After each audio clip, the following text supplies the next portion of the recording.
Welcome to the Daikaiju. Welcome to the Daikaiju Network podcast, episode 124. I'm your co-host Kent, and with me is your other co-host. It's Jason. Well, Were you not paying attention or something? yeah. Well, the your end was breaking up there. What? Oh, I hope we don't have problems with this. This is ridiculous. Yeah, But okay, do we have anybody out there that is watching? Zilla, are you out there watching this time? probably not yet since we just started. So I would say it's going to take a little bit. Or probably because we're like 5 minutes late, he thought we forgot or something. But anyway, here we are. We're going to be briefly talking about there have been some Godzilla King of the Monsters merchandise pictures coming out. I realized we didn't talk about some of the figure um, things like 3 or so weeks ago when pictures of some of the toys leaked. But several other things have been leaked just in this week. So I want to briefly touch upon that. And then I think, unless you have something else, we'll get in the discussion of 1991's Godzilla versus King Ghidorah. I really can't think of much besides from what you discussed. That I did manage to see some of those leaks of the pictures, and as well as you also posted up. Was it a cover or one of the cover arts for the upcoming art book for Yeah, the well, Godzilla it's a King of the link Monsters? to Bloody Disgusting where they have a little bit of information on that, and really it is just the leaks. And yeah, it's the leak to the cover of Art of Godzilla King of the Monsters, and one of my favorite things of all time, movie novelization. So they are making a novelization of King of the Monsters, which has me stoked because if you talk about genres of books, one of my favorite book genres are novelizations.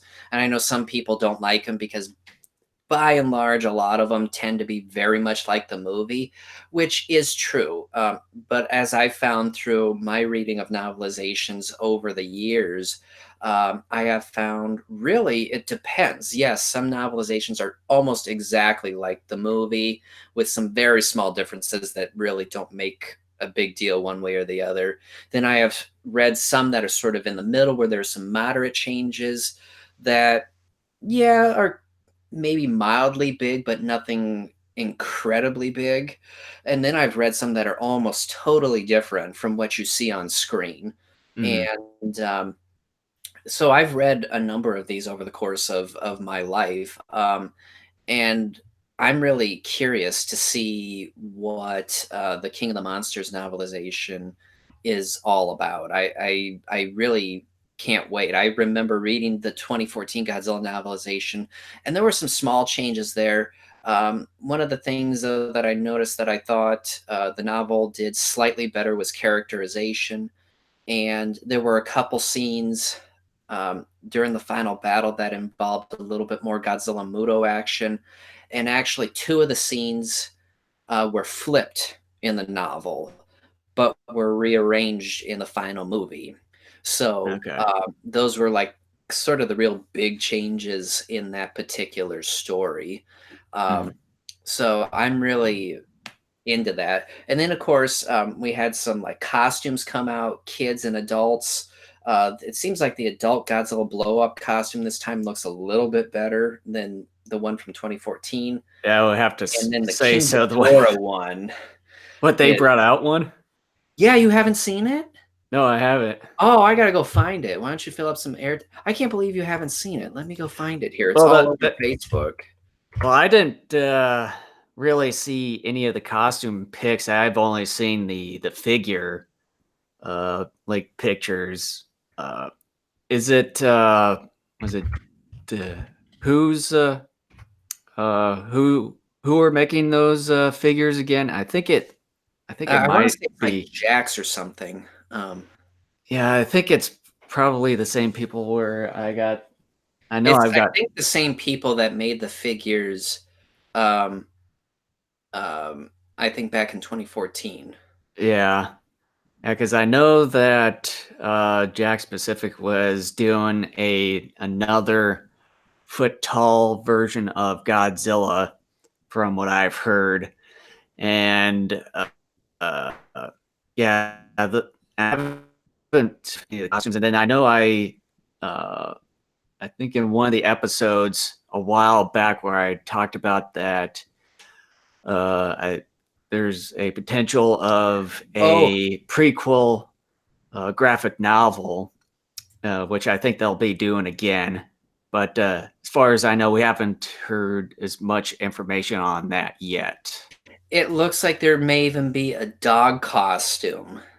A dog costume. Yeah, let me take a look at this stuff here. Oh gosh, yeah, there's King Ghidorah wall breaker. Yep, a pet costume, a Godzilla wall breaker, a movable jaw Godzilla child's mask, like the Jurassic Park ones. Uh huh. Well, and then I'm going through Oh uh, my gosh, these sci. things are cool too. Adult Well, master like Rodan, King Ghidorah, and Mothra. and I'm going through. Is it Sci-Fi Japan here? Apparently, there's a Subaraya convention going to be taking place towards the end of the year. Uh, According to what they have here, is that the convention is going to take place from December 14th through the 15th, which is a Saturday and Sunday over at the Tokyo Dome City there, which I believe it's right around the same time where they have the Ultraman convention. I forget the name of that Okay. specific one, but they usually have it right around that area, around that time every year. I actually want to do a screen share with you because I realize I can't like upload pictures here to you. So I'm going to do a screen share. My entire screen. Share that. Okay. How about just send me a link instead? Well, I can't really. Okay, so here, Okay. there's that, Okay. the King Ghidorah, and then I want to show it. Whoops.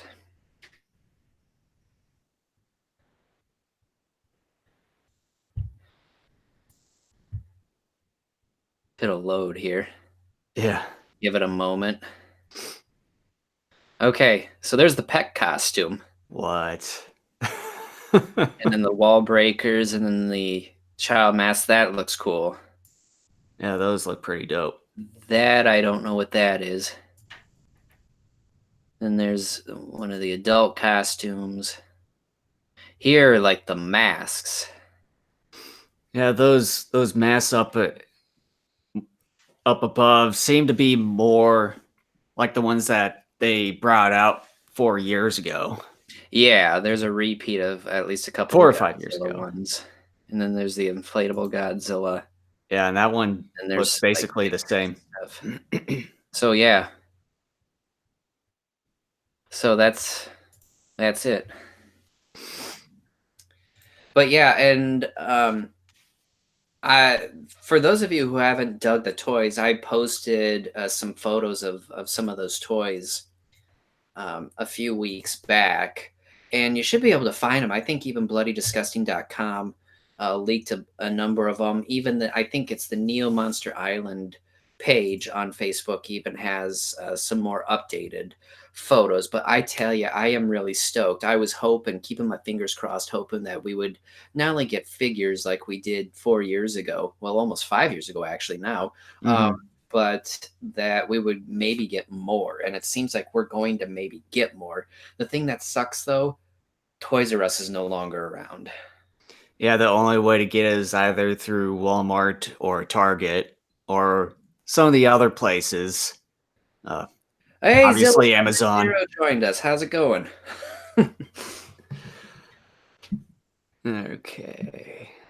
Let's You were see. saying, Jason?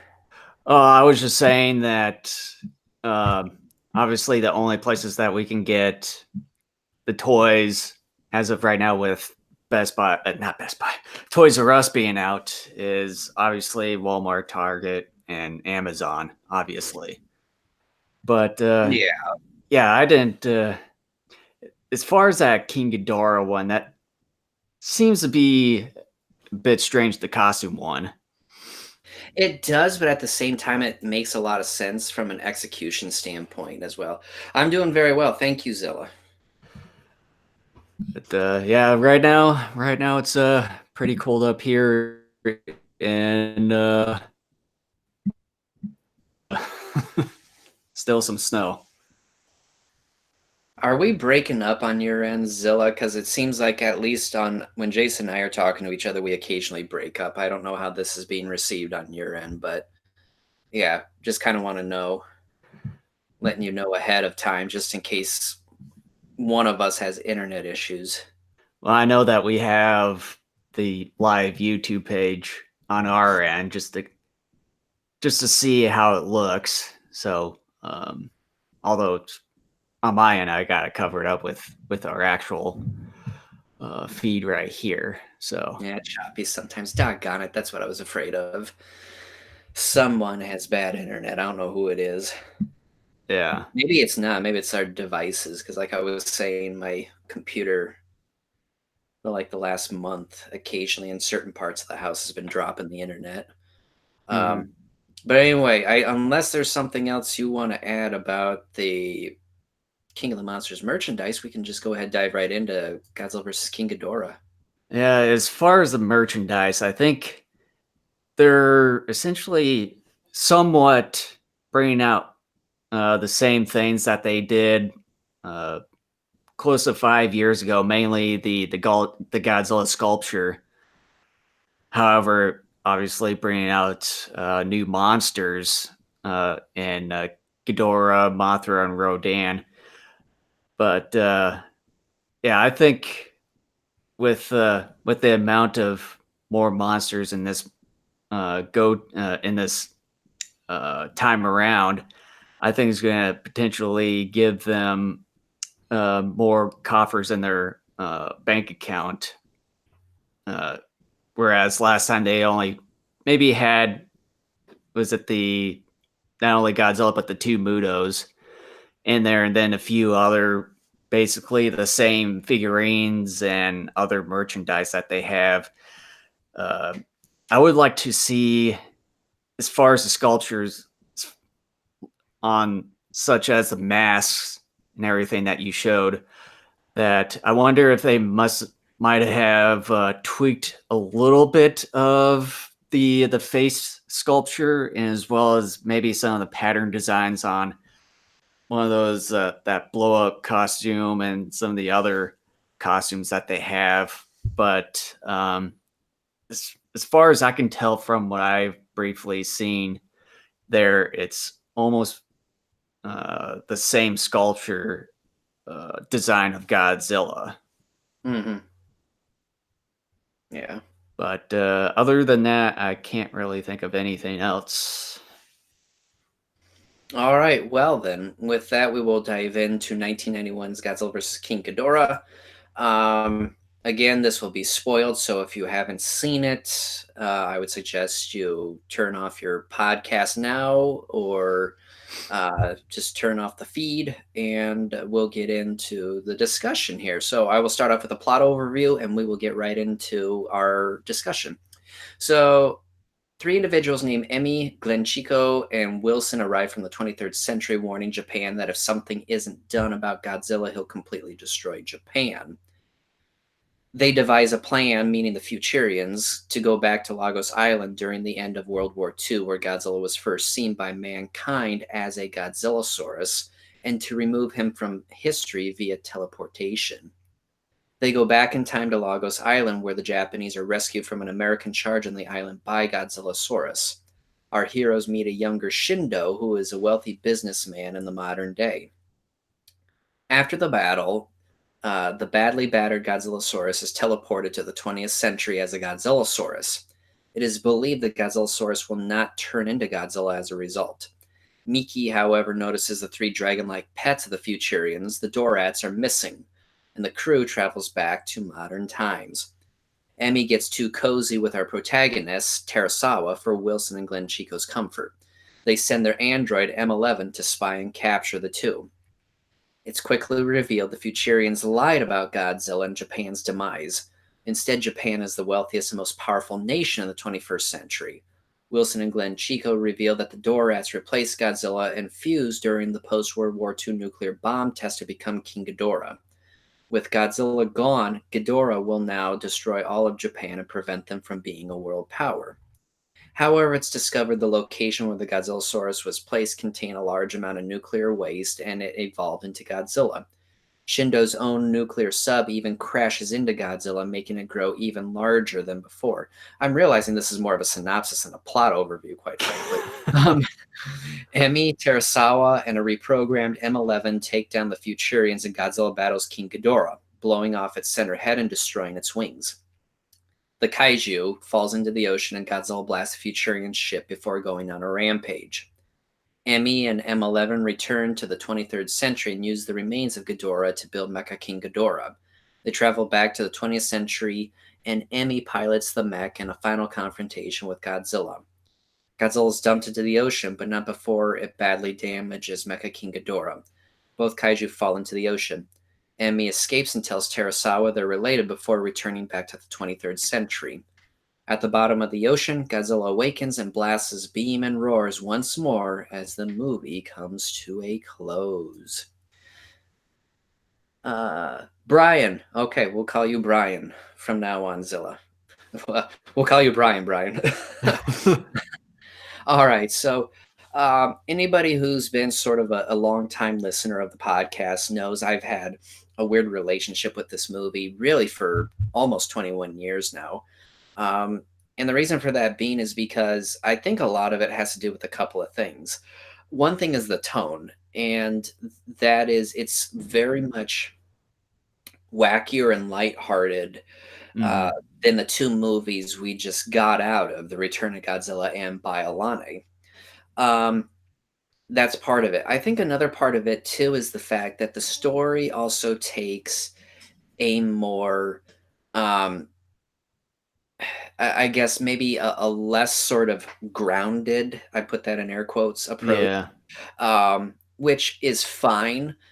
But all of that stuff, along with maybe a few other things, is sort of whiplash inducing, considering that when you I come think out of two films that are dark in tone and try to ground themselves more in reality, it, at least for me, it creates a situation that I think it's sort of hard to grasp. It's not like some franchises where they get a little crazier and wackier over the course of several films. Like, for example, maybe the Batman series of films, the original quadrilogy of films in the mhm. 90s. Um, this one, it almost just immediately one movie after Biollante, it gets lighter in tone, and then all those other reasons that I stated, and Yeah, it it's sort of throws me off a little bit. yeah, the color tone for it too seems to be a little bit more washed out and a little bit grayish, so to speak. Yeah, I think it's the way that they had some quite a bit of the settings when it came to the UFO setting, and as well um, before, during, and after uh, the the first battle between Godzilla and Ghidorah, and as well as the final battle. And yeah, it has that different color tone compared to the other two, whereas it of course ties into those previous prequels, as you say, with this movie. And the other thing I noticed is that one of the shots that they had is when they had the television crew members, talking in a news studio, and then they had like these bars, like bars and stuff going across like an old television set.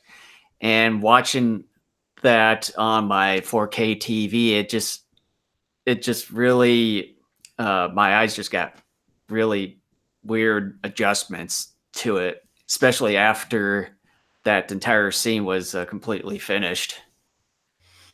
yeah. Well, and I'm trying. I don't want to try to show my hand too much about this movie because um, because I remember we did a commentary on it. Gosh, I want to say it was one of the first commentaries I think we did. I want to say it was maybe late 2013 we did Yeah, it was many years ago. commentary on it.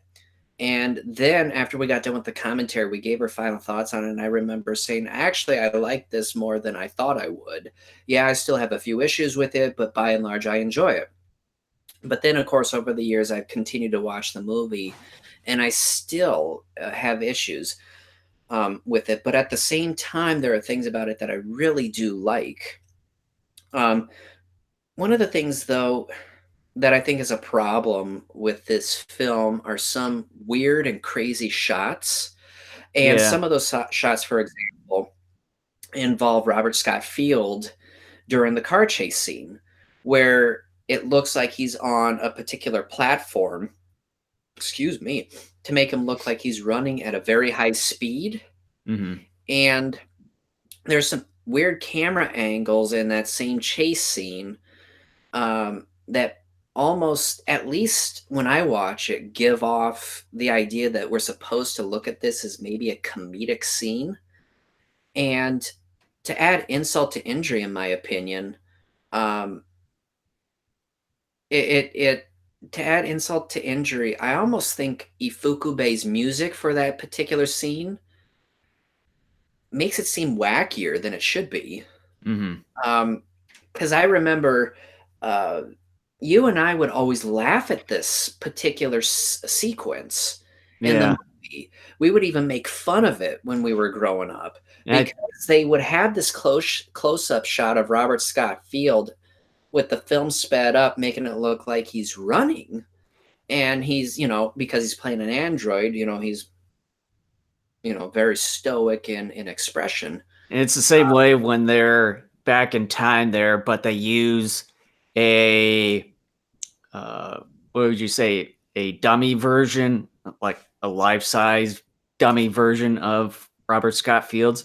And then another thing too, I'd say adds a little bit more of the weirdness to this movie is some of the sound effects uh, Yeah. choices that they use for certain I would say explosions maybe or running or jumping, those sorts of things. Yeah, and again, that goes back to what I was starting off this discussion, saying that it's such a weird shift. It's such a major shift in direction coming after we come off of two, relatively quote unquote realistic films where the story tries to be a little bit more believable. And then all Mhm. of a sudden you jump into time travel and you jump into incredible high tech equipment and, mechs and all sorts of stuff like that. And like I said, it's whiplash inducing. But even then, let me let me just go ahead and say, okay, let's just pretend Biolane and Return of Godzilla never happened, and we just pretend like maybe this is the first movie in the Heisei era, Mhm. because this is how I viewed it back in 1998 when we first saw this on home video. I had not recently seen Biolane, nor had I seen 85 or Return of Godzilla even remotely close to that first time I saw this film. And even then, I remember, because this was the first Heisei era we watched from our new batch of Godzilla videotapes when we came home from vacation that summer. And Mhm. I remember sitting there, and when the movie was over, I remember looking at you and I was going, that actually was weirder than I expected it to be. And you were going, yeah, it seemed different. And Yeah. over the years, I've been trying to sort of figure out why that is. And yes, some of it is obvious in terms of maybe, like you were saying, sound effects. Some of it too, I think, is tone. Some of it, I think, is camera angles and maybe choice of music in certain places as well. Um, but I'm gonna throw something out there that I think really, in my view, sort of explains the weirdness of this whole film and the fact that I think on one level it's really good, but on another level it's really bad. Hmm. And that is the human sequences are terrible and the kaiju sequences are actually great. Be- I was somewhat thinking about it could be the human element of uh, of the the film. It's a little bit weird because most of the things that have occurred that were pretty weird are in the human story of the film. Mhm. Yeah. Well, what are your thoughts on it, Brian? Like, what are your thoughts? Like, do you see something similar to what we're seeing, or do you see it differently? Like, kind of, what are your thoughts on And our sort of theory, I guess here? I know that one of my things I mentioned about in the previous episode that as far as the visual effects on Godzilla vs. Biollani went and how that aged pretty well over the years, except for maybe a couple little areas. However, when it came to this movie, and after seeing it on a newer TV and on the Blu-ray, the visual effects on it haven't quite aged as well compared to, I would say, both the Return of Godzilla and Godzilla vs. Biollani. Okay, hold on to that thought because you hit something that I do want to discuss as well. So Brian disagrees, saying that Shindo did a good job, but by and large does think most of the human interactions were bad. Yeah, I want to clear something up though too. I guess I should have, because I even have it in my notes here. I just my notes are haphazard. I didn't organize them properly for this particular discussion. But yes, you bring up a good point, Brian. Like there are some actors that are good. Um, and pardon me, I'm wiping my nose on camera Yeah, here. There are some good actors here. The unfortunate thing, though, is I think a lot of the good actors in this film are the actors that play a much minor role, like Shindo, Yoshio Tsuchiya, who mhm. plays him. And then I also think Mickey is good in this movie, but the problem with her is she's hardly in this film.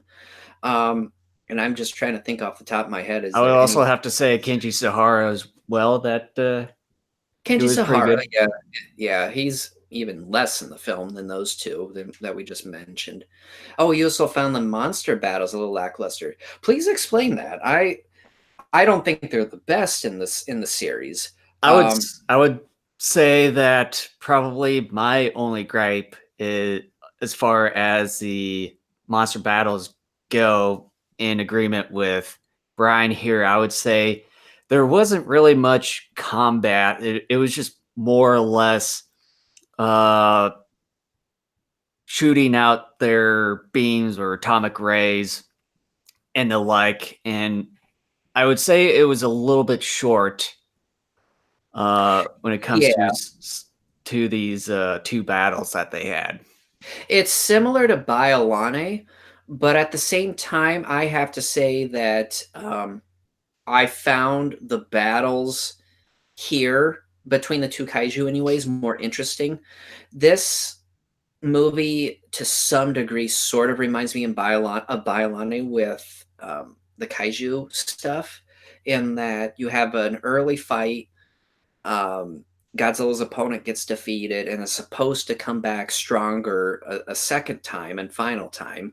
And then in between those two fights, Godzilla goes on a rampage. Uh, I, I mean, most of the time they were just standing firing their Yeah, beams. it's basically what I mentioned. Yeah, and you don't hate the battles, you just think they could have been better. Yeah, a lot of Yeah, people think that way. I think I'm a little torn because I know some, well, I don't want to say some. I know a lot of fans who, um, their one of their major criticisms of the Heisei era are the battles. They call them kind of the beam wars. As a kid, though, I loved the beam stuff because one of my complaints as a kid, because mostly grew up on Showa films most of the time, one of my complaints as a kid was Godzilla's not firing his beam, as much. And I was an 8-year-old kid.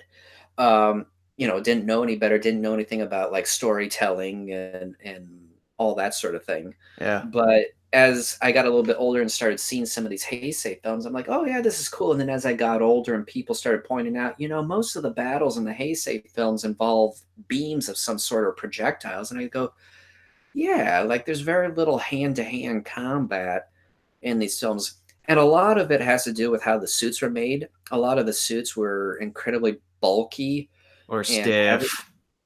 And some of it has to do with kaiju design too. Like look at Destroya, for example. The real small arms that are practically like right up to the chest. And then Space Godzilla too, with those huge crystals, like the arms are shortened down, a little bit further on the torso there. Part of it is design of these kaiju as well. Yeah, I'm kind of in the middle of that. I don't mind the firing of the beams, but at the same time, yes, I would like more hand-to-hand combat. I will say this, and of course we'll get to this in a couple of weeks when we discuss it, but Godzilla versus Mothra, I thought did something that was incredibly goofy and something that they shouldn't have done, which was give Mothra beams. That, especially coming out of her antenna, I thought that was really goofy and ridiculous, but we'll talk about that in a couple of weeks.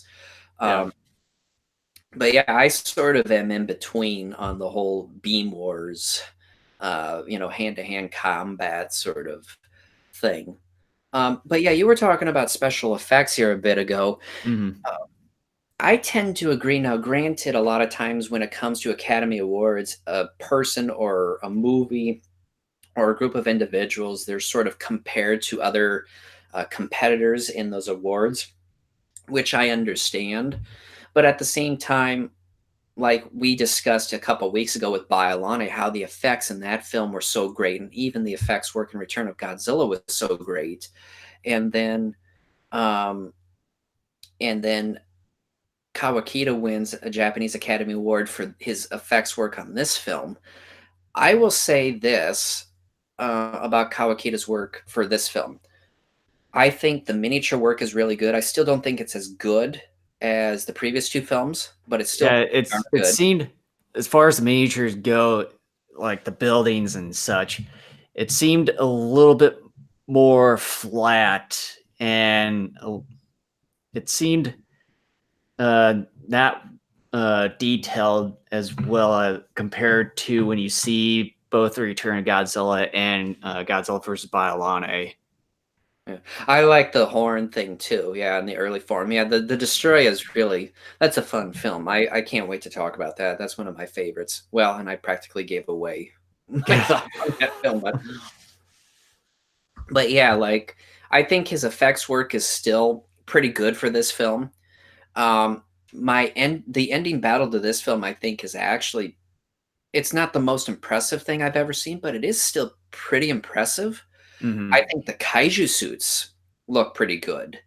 King Ghidorah, though, when flying, still seems kind of stiff, although it gets worse later with like Batra and Rodan in the And next couple films. when it came to when you see Ghidorah's tail when he flies and everything, it hardly moves. It's like in this Same thing with the wavy wings. type of thing. It doesn't even move at all.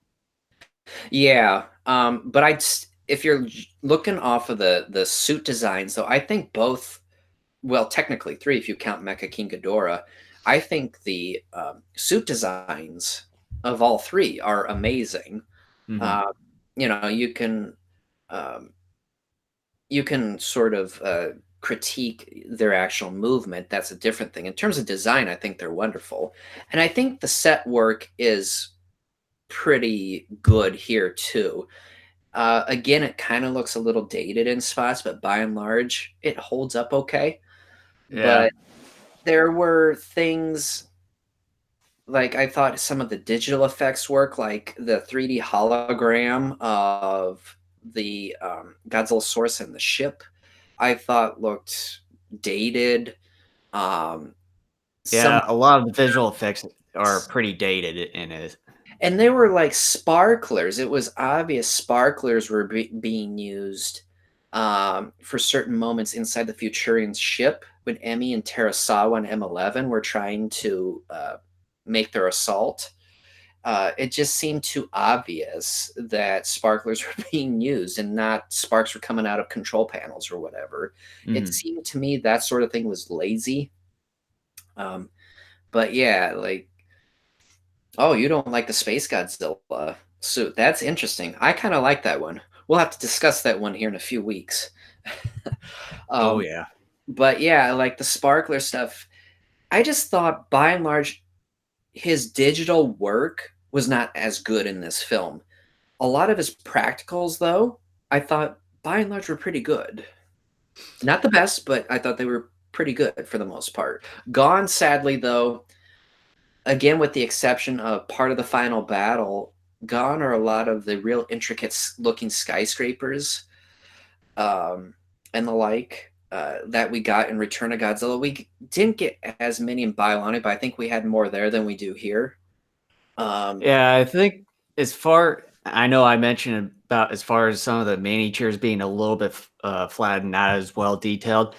I did forget that the part when Godzilla was in Sapporo, the miniatures in for that scene there, I think was was at least in my opinion better than I think when it came to the final battle where uh, when they had the Tokyo government building, and then I forget the other building, but it's kind of like this step type of skyscraper. But yeah, I think the miniatures in the Sapporo scene, I think, were much better compared to what we saw in the final battle there. But don't get me wrong, as far as some of the effects and some of the suits, I kind of have a little bit of a dislike when it came to certain shots when they had Godzilla. It seemed like one of his right like eyebrows or something was a little bit heavy and it was kind of going over his right eye there and one in a few shots. But yeah, I would have to say the Sapporo scene miniatures, I'd say, were a little bit better than the Shinjuku final battle there. I think the reason why you think those Sapporo miniatures look better is because of the lighting. There's not as much lighting, and therefore there isn't as much light to sort of like with the final battle. Because even though I think the final battle is done really well with the miniatures, at the same time, I have to agree. Yes, like when some of those skyscrapers fall, it almost looks like those 3D puzzles of buildings that they Yeah, used. that's where I was getting at. But the other thing that I was talking about is that the Sapporo miniatures, I think, have a little bit more detail in their buildings, and obviously the Sapporo TV tower that they have there, whereas in the Tokyo Government Center and some of the other buildings around Shinjuku, it seemed a little bit flat, just like a 3D puzzle. Yeah, I mean, I can understand that. I still think lighting might have to do something with that because even though I do enjoy the look as far as how it's constructed in the final battle with the buildings and the surrounding scenery, I do have to agree it does look a little flat.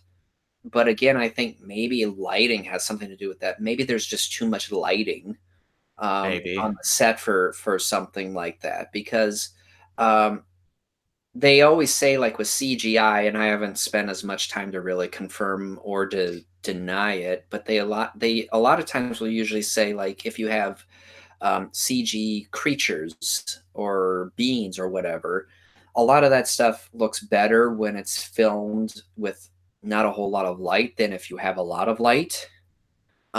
Like I said, I haven't paid as close attention to this stuff over the years to really confirm or deny it, but some people think that's the case with when it comes to CGI creations.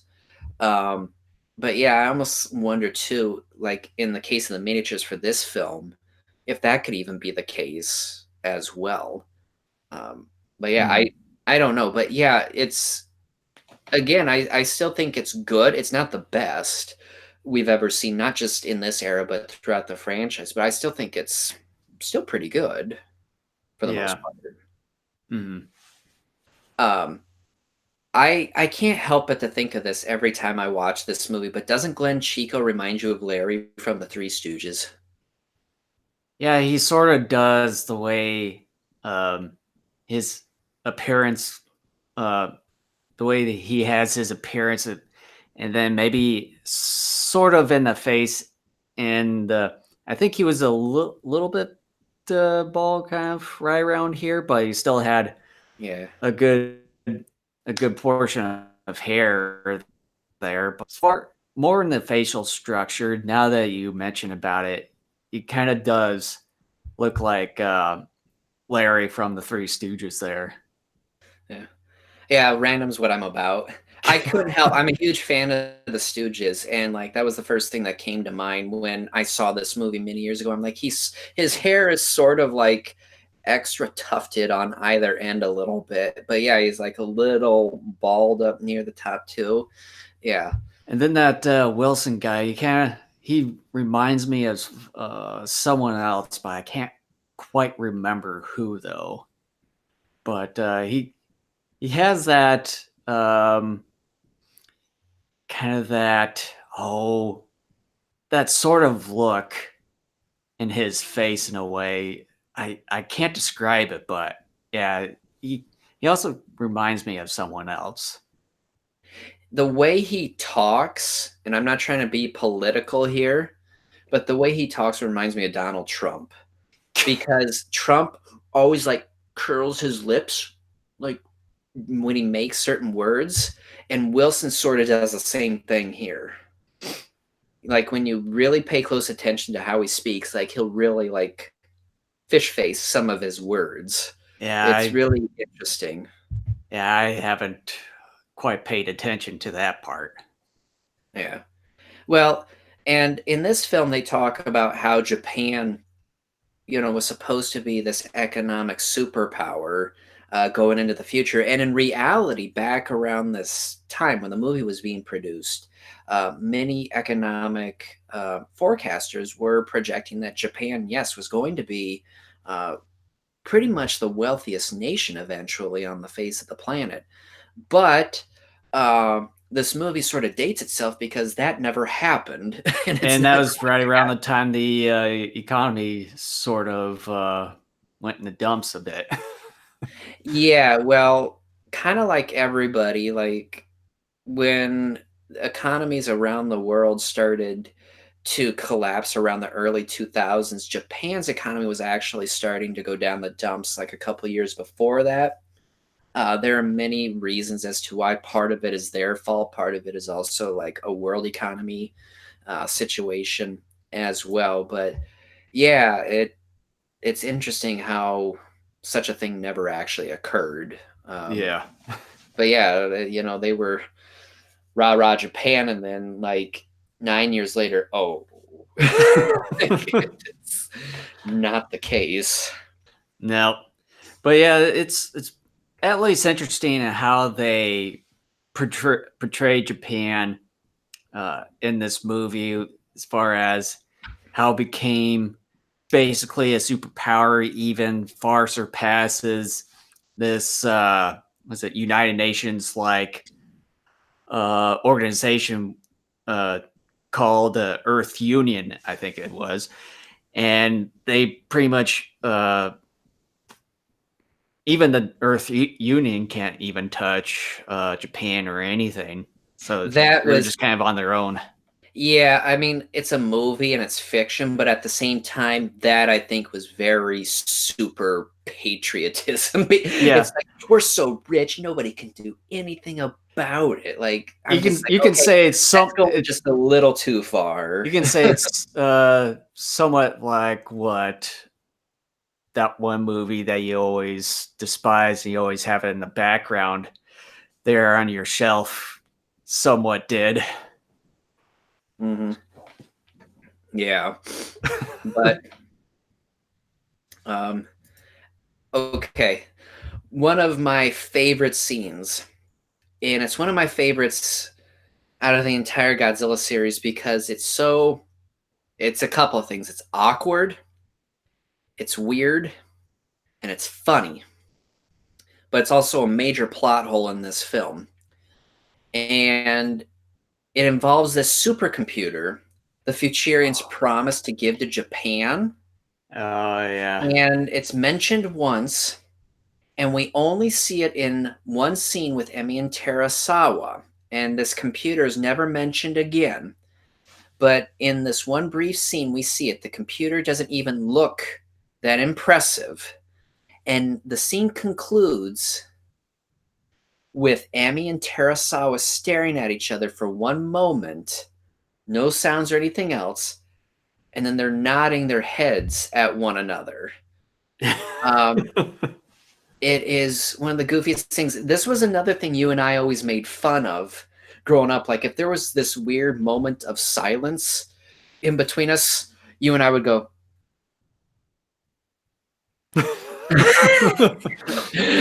and I don't know if that was intentional by director Omori's.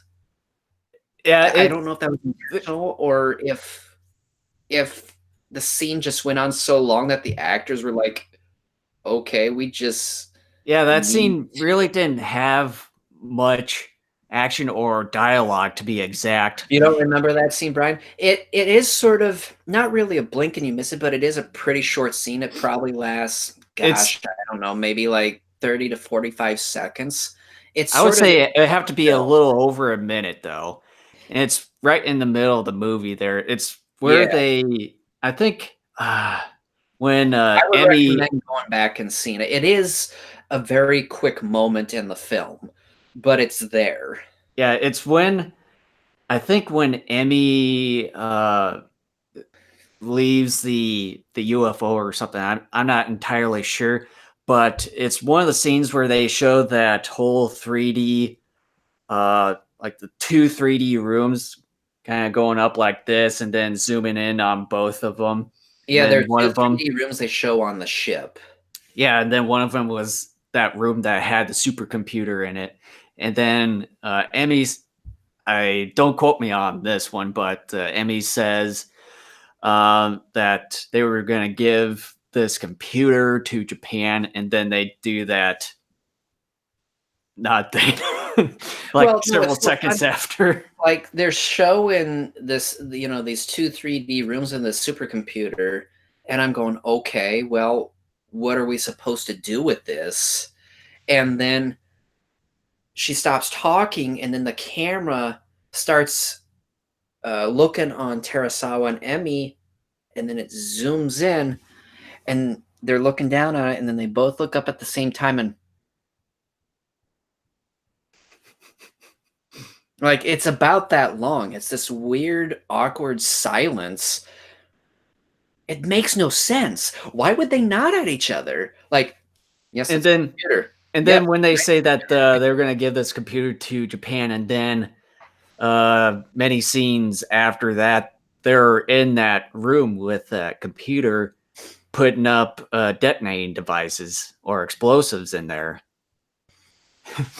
You laugh when And I then do it. You Terasawa need to says, see the "Make film, my Brian. It's day." actually funnier because it's even goofier because it none of it makes sense. They're nodding at each other makes no sense. It's like, okay, why are they nodding at each other? Are they nodding like, okay, that was something, or it's so awkward. You have to go back and see it. It's somewhere in the middle of the movie, and I can't remember exactly what scene it comes after, but it's one of the craziest things And then that I also I've like the seen in scene a Godzilla film. And then I also like the scene where Terasawa, M11, and Emmy are away from the supercomputer, and then M11 says, uh, "Do it," and then Terasawa has that detonator button. It's like, "Make my day."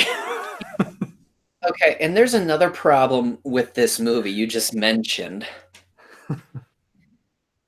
I'm about ready to just break out laughing because now I'm starting to realize this movie's even more ridiculous than I thought it was. Um, Another problem with this film is it doesn't know what tone to even set. Outside the fact that, in a general sense, it is lighter compared to the first two films in this era. It's a film that tries to be super serious, but then they do wacky shit like that, Yeah. where My Day and Terasawa has a couple other weird, goofy moments. Like at the end of the car chase scene with M11, M11 picks up the front of the Jeep, and Terasawa's like, "What is he doing?" And he takes off his sunglasses. And he's like, "I'm gonna go get that guy." And then he starts getting ready to come out of his Jeep, and Emmy's like, "No, you know, he's stronger than you, and he wants me. We'll go back to the ship."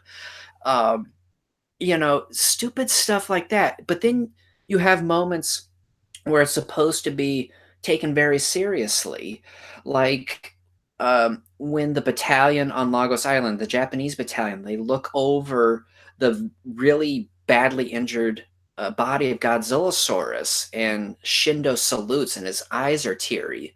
And then a while later, when Godzilla's rampaging, he comes up to Shindo, and they sort of share this moment Hmm. with each other, kind of like staring at each other, like, "Oh yeah, I remember you." It's all over the place with tone. It's like, how you got to pick what you want to do. Do you want this to be some sort of wacky, lighthearted, don't take it so seriously type of film, or are you trying to make it similar to the first two movies, where yeah, this is going to get a little intense at times? You can't have it both ways because it throws the whole thing off. That's another problem with this film, is Yeah. wants to do both, and it's like you really can't do that. It's fine to have, like, the hobo guy in The Return of Godzilla is funny, but you know what? That guy only lasts maybe no more than 30 seconds or so on screen, and um, I think, anyways, I'm trying to remember. I think it's the only real moment, unless you're watching the Americanized version, then that's a totally different thing. But if you're watching the Japanese cut of the film, I think that's the only moment in the film that is comedic. Um, Yeah. It's Otherwise, yeah, it's it's not that scene with the hobo and everything. It's not as wacky, but at least it gives some comedic parts in the right places. I think when it comes to a lot of some of these serious types of films and stuff, they at least interject a little bit of comedy, but they put it yeah, in the right places or at the right time. yeah. They don't sort of tell a bunch of jokes, or they don't linger on a particular joke for too long. A lot of that's just meant to give the audience a quick breather, um, in between maybe some intense moments in a film, which is fine as long as you don't overdo it with the jokes or linger on something. Hmm. That's fine. This movie, it kind of does halvesies with that stuff, and it's like, okay, where are you trying to go with this? It's It's like it's just all over the place. And then, as you mentioned, with uh, when Godzilla vs. Biollani didn't gross enough in the when it was in theaters and stuff. This is when not Tokyo, Toho started coming in and micromanage some of the stuff. And I think this is somewhat part of that too, is that it just seemed that whoever was doing the writing and stuff for Toho trying to make this movie or whatever happened in the back scenes, it seems that there is a whole lot of people in the same kitchen interjecting whatever they want to put onto the script. too many cooks in the kitchen. Yeah. I just think it's an interesting concept that they're doing with the time travel. And let's just go ahead and talk about it. I don't want to go into too much detail about it, because there are sites and people out there who have done a better job of really describing a lot of the issues with the time travel in this film. But I'm just going to say this: it's a complete and total mess when you really think about the time traveling aspect. involved with this film. And yeah, like for example, the Back to the Future trilogy, there are, if when you really think about the time traveling in those films, there are some issues involved with the time travel there too, but it's not Mm. as much of a disaster as it is here. And it, like, one obvious point as that tells you that the time traveling aspect of the film is a mess is that after they transport Godzillasaurus to the modern day and they go back, nothing has changed. People still have a memory of Godzilla. It's like, Yeah. well, if the Godzillasaurus got transported, then technically no one should know of a Godzilla. It should be King Ghidorah Mhm. that they know, and history isn't even significantly altered. Like, the self-defense force is still around and still have their own anti-Godzilla type super weaponry and all that. It just it's lazy and at the same time bad writing when it comes to um, thinking about the time traveling aspect.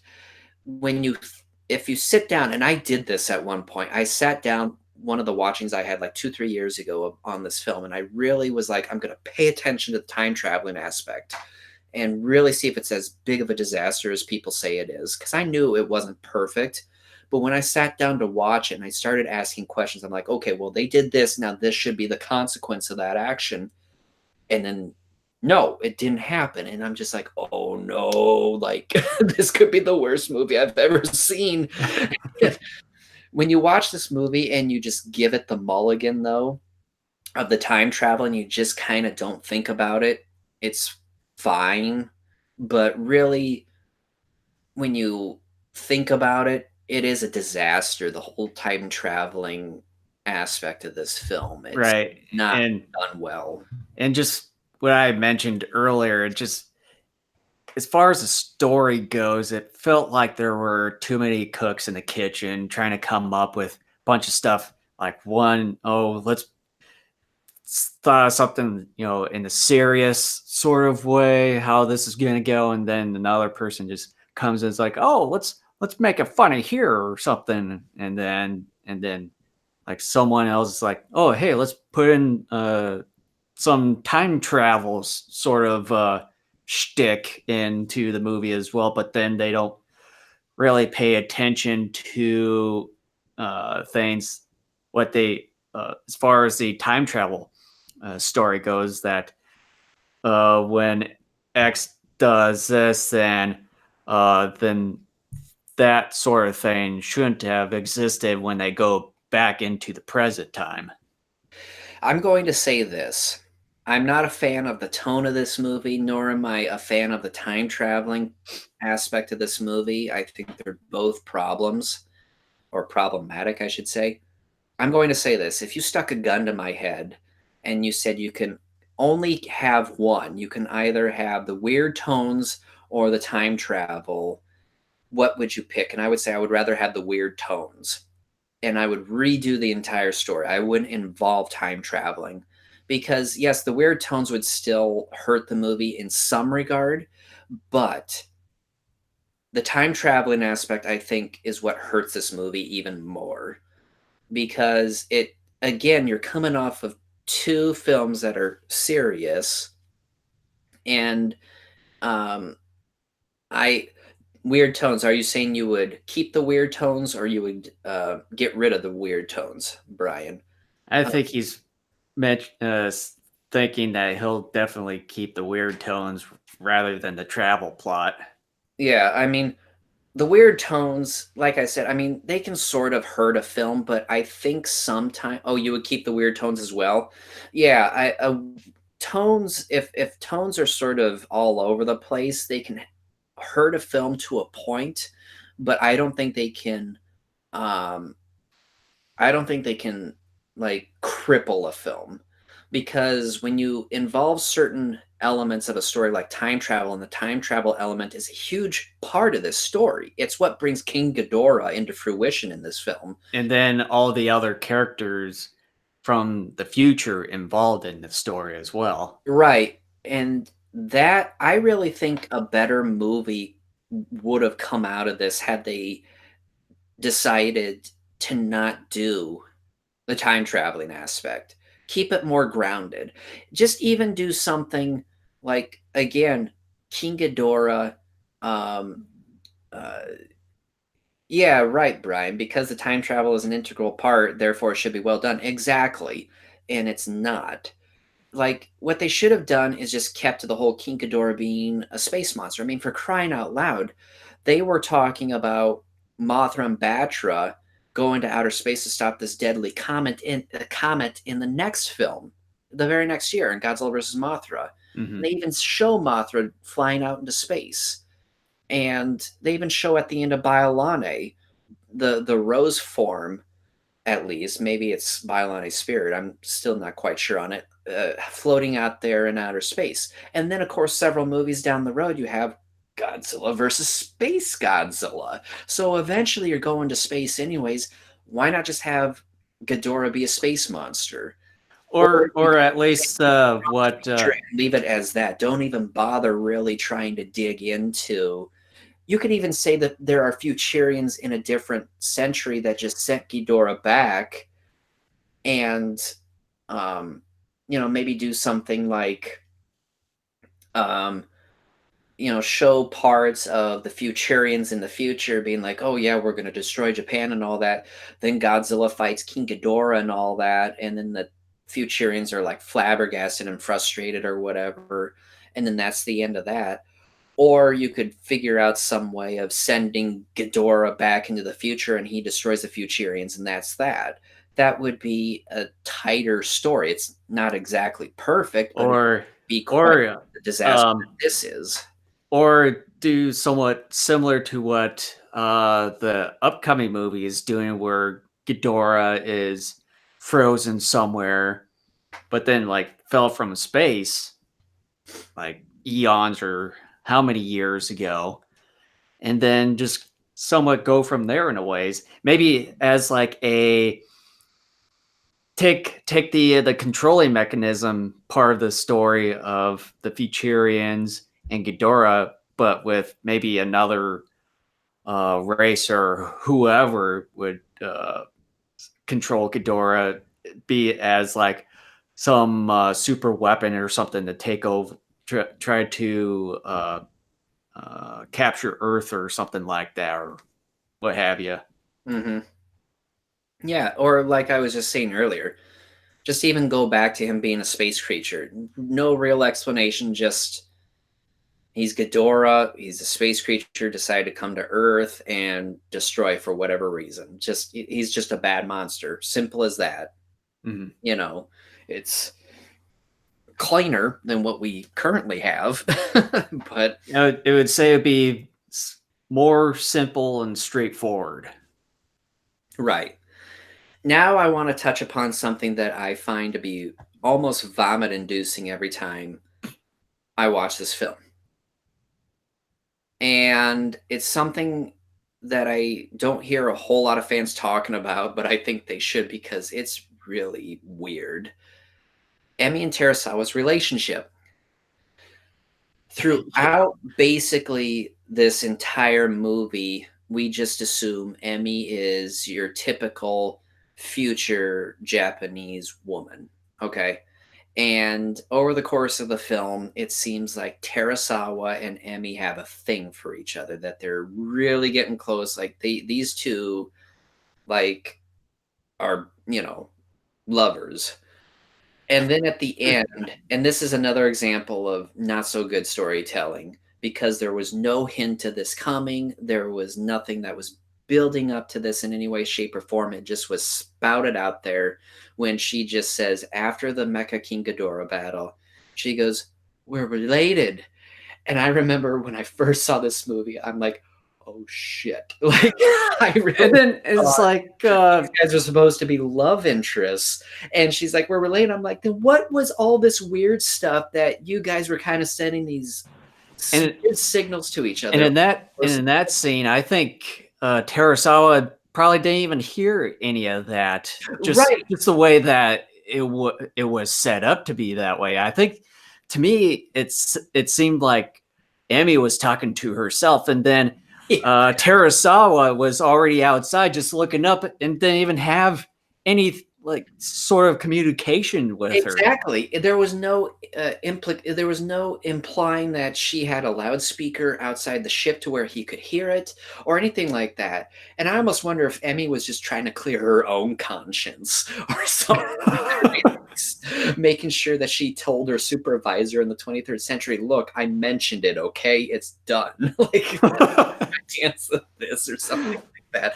Like, it's the weirdest and one of the grossest things. I mean, thankfully, things don't get uber weird in the movie, but you watch the movie and you think Except for that, they're going to get together, like except Kyle for that and awkward, Linda Hamilton, the first Terminator film. or in that one scene that we talked about earlier with that awkward silence and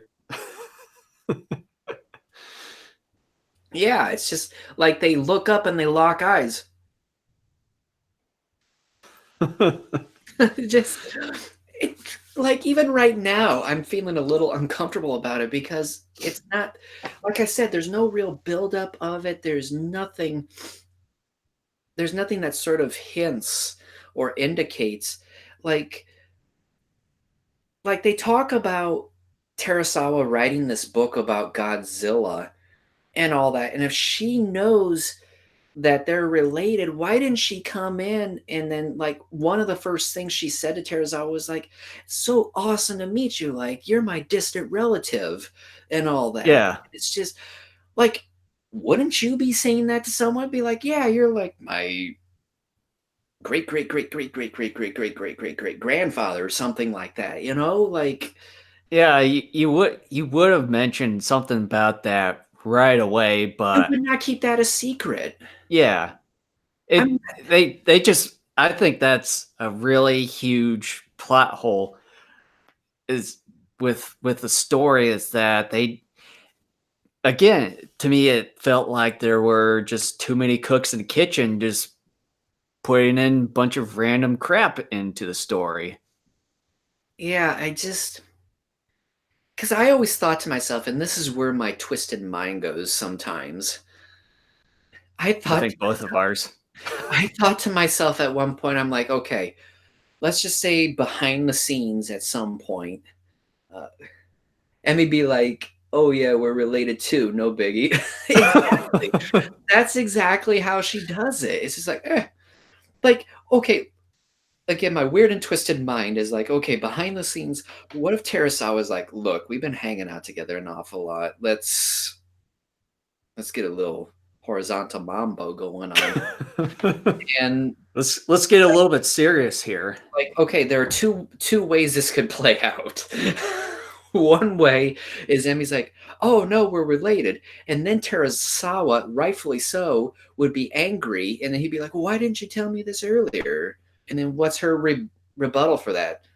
Nothing really good because, yeah, she screwed up on that. Or two, the awful thing takes place, and then at the end, when they're lying together side by side, and then she goes, "We're related." like, oh, it just Just like what Brian says here, you can probably put that whole entire quote after that entire thing. It's like, oh yeah, we're related too, no biggie. just oh, like I want to throw up in my mouth almost like every time because I know what it is. And you watch the film, and these two are like sending these vibes out to one another. Like you can tell he's attracted to her, and and she's the one who knows they're related, and and like she even kind of looks at him and acts around like that scene in the supercomputer. It looks like she's wearing no pants, you know? Yeah, and then another Like, thing why? about this, and then another thing about this movie too is that there's another girl trying to go after Terasawa Yes. there, and now it makes it like a love triangle sort of thing. No, but it's not because again, there's bad writing. She Yeah, disappears throughout 3/4 of the film, and she only comes back right at the end after Emmy says we're related. And oh boy, just some she weird. magically appears. She magically appears and huddles up to Terasawa, puts her head on his shoulder, and they look up in the sky as Emmy and M11 warp back into the 23rd century. Uh, Yeah, by the way, we're sorry if now you I can't can get that out of your I'm head. sorry, Brian. I'm really sorry, but you know what? We're on this podcast. We have to like try to look at this from a critical standpoint, and I'm sorry that was an issue that I've always had with this film. I'm sorry, but Sometimes it I wish has it to be hadn't happened said. either because, but it's there. It's there in the movie. I'm not making stuff up. Sometimes we have to point certain things out and it has to be said, no matter Yeah, what. but this is again, this is and there are a lot of fans that love this movie, and again, you like what you like, and that's fine. But I even wonder if people either notice this stuff or they sort of try to just ignore it. Um, I just don't know. This movie, the more we've discussed it here, the more I'm realizing it's an even bigger mess than I originally thought. Like Yeah. all of a sudden, these different things are going to play out in my head as far as the we're related. Like, all these weird things are just gonna. Oh, let's You move know, to. I'm surprised since we reviewed this movie before many years ago. I'm surprised both of us haven't really caught on to a whole lot of the things that we discussed about today. Yeah, you never realize it, Brian. What? Bless you, bless you. I mean, man, that was one of the things I noticed within the first one or two viewings. And it's bothered me ever since. And that's again one of the numerous problems I have with this movie. I'm sorry I probably forever ruined this movie for you. Um, but let's go on to a different topic. Let's get our mind off of weird, incestuous stuff here. Yes. Okay. Um, the music. The one thing we like just about forgot to talk about with Baiolane, I did not forget here. Ifukube's score for the movie, I think, is good, and it gives even some nods to previous scores, like Destroy All Monsters with the opening theme, where we see the Futurian ship arrive in Japan. And Hmm. I have to say, though, it's a really nice score. It's obviously his first score since doing Terra Godzilla. Um, it's a good Ifukube score, but at the same time, I have to say, kind of like Kawakida's effects work, it's good, but it's not his best work. And also, it still has some of his same traits within the scores, which you can definitely tell if you have listened to Ifukube's music. Yes, yes, Brian. Yes, yes, Brian. We hope to see you there. Nice. Sorry. But yeah, if you've listened to a lot of Ifukube's music over the years and then compare it to the music that was scored for Godzilla vs. King Ghidorah, you can still hear some of the same tones that he still uses in his music. But to me, I think with him aging uh, in this time frame, I think he started to do a little bit of experiments in some of his music, all the way up until Godzilla vs. Destroyer, when he composed his last music there.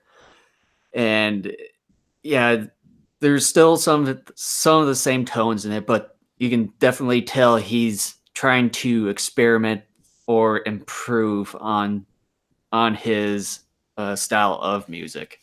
Yeah, I do have to say though too, like during that car chase scene, and I do think Ifukube has to take a little bit of the blame for how wacky that whole sequence comes off, because his music, like I said earlier, makes it seem like that scene is wackier than it really should be. Um, that particular music, while inappropriate, I think for that scene, also harkens back to some of his earlier show work, not just in the Godzilla franchise, but even in other kaiju and tokusatsu films from Toho during the Showa era. Hmm. I do think, though, some of his all-time best work, and I haven't taken the time to sit down and really sort of listen to all of his Godzilla scores, and I'm not even going to go into like his other scores, like War of the Gargantuas and Frankenstein Conquers the World and all that. Um, that's a totally separate thing. But as far as Godzilla scores go, I do think two of his best scores, and I'm not necessarily saying they're like the all-time best, but I think they're easily in the top five. Are his Mechagodzilla 2 scores and Destroya. Hmm. I Yeah. think those are two of his best Hmm. that he's ever done for the Godzilla franchise. And I also think his Monster Zero score is really good too. The Monster Zero and Ghidorah, the three-headed monster scores are very similar. There are some differences, but I think the Monster Zero score is slightly better than that. So yeah. Um, and one of the last things I have on here, we're gonna end my piece on sort of a slightly funny note. I thought the fight involving Emmy and Terasawa with Wilson and Glenn Chico was laugh out loud funny because Wilson and Glenn Chico can't even throw a punch without looking like noobs. Oh yeah.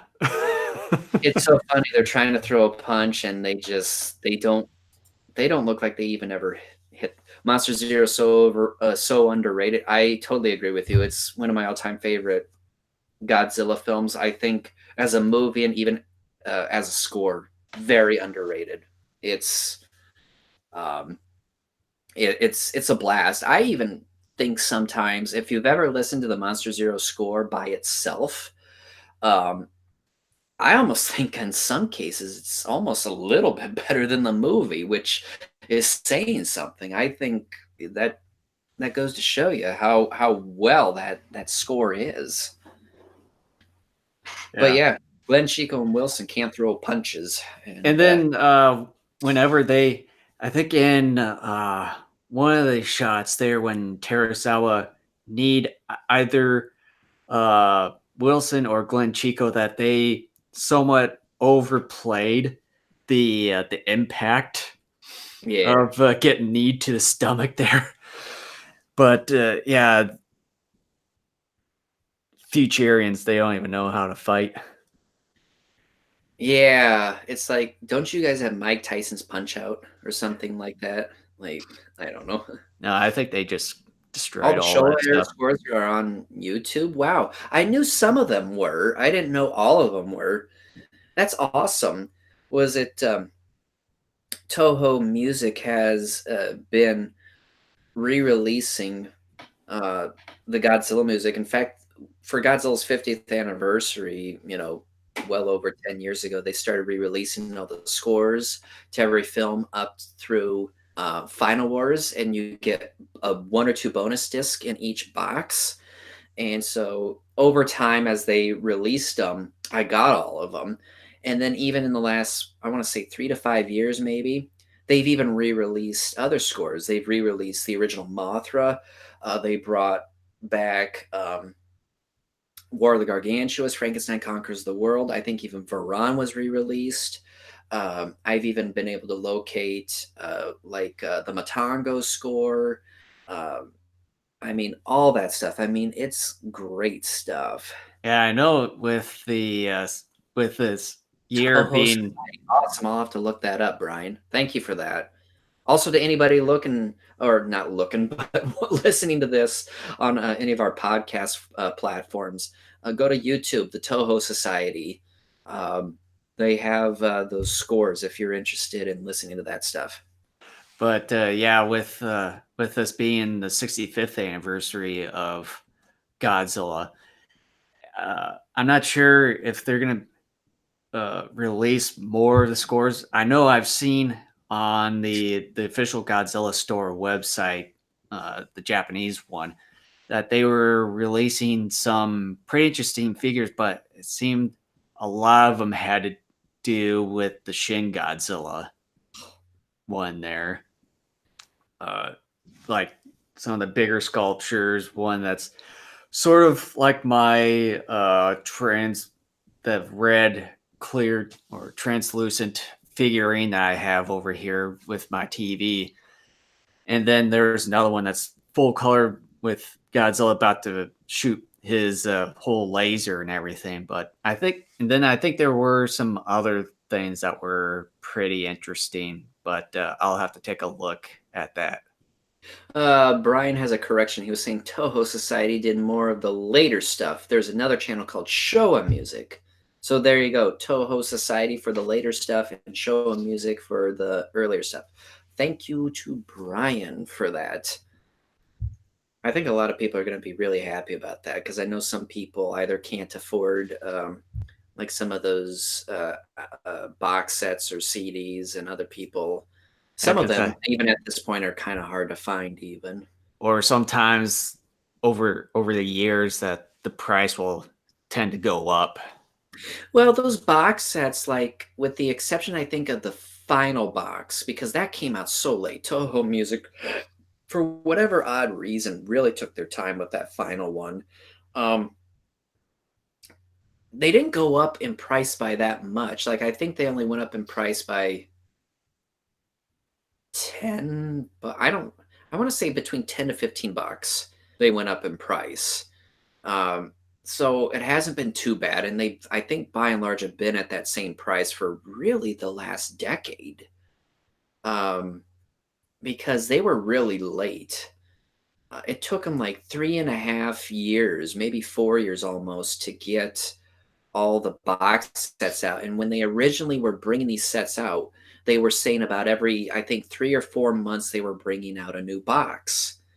And that was true. Like the second box came out 3 or 4 months later, but then the third box came out like 5, 6 months later.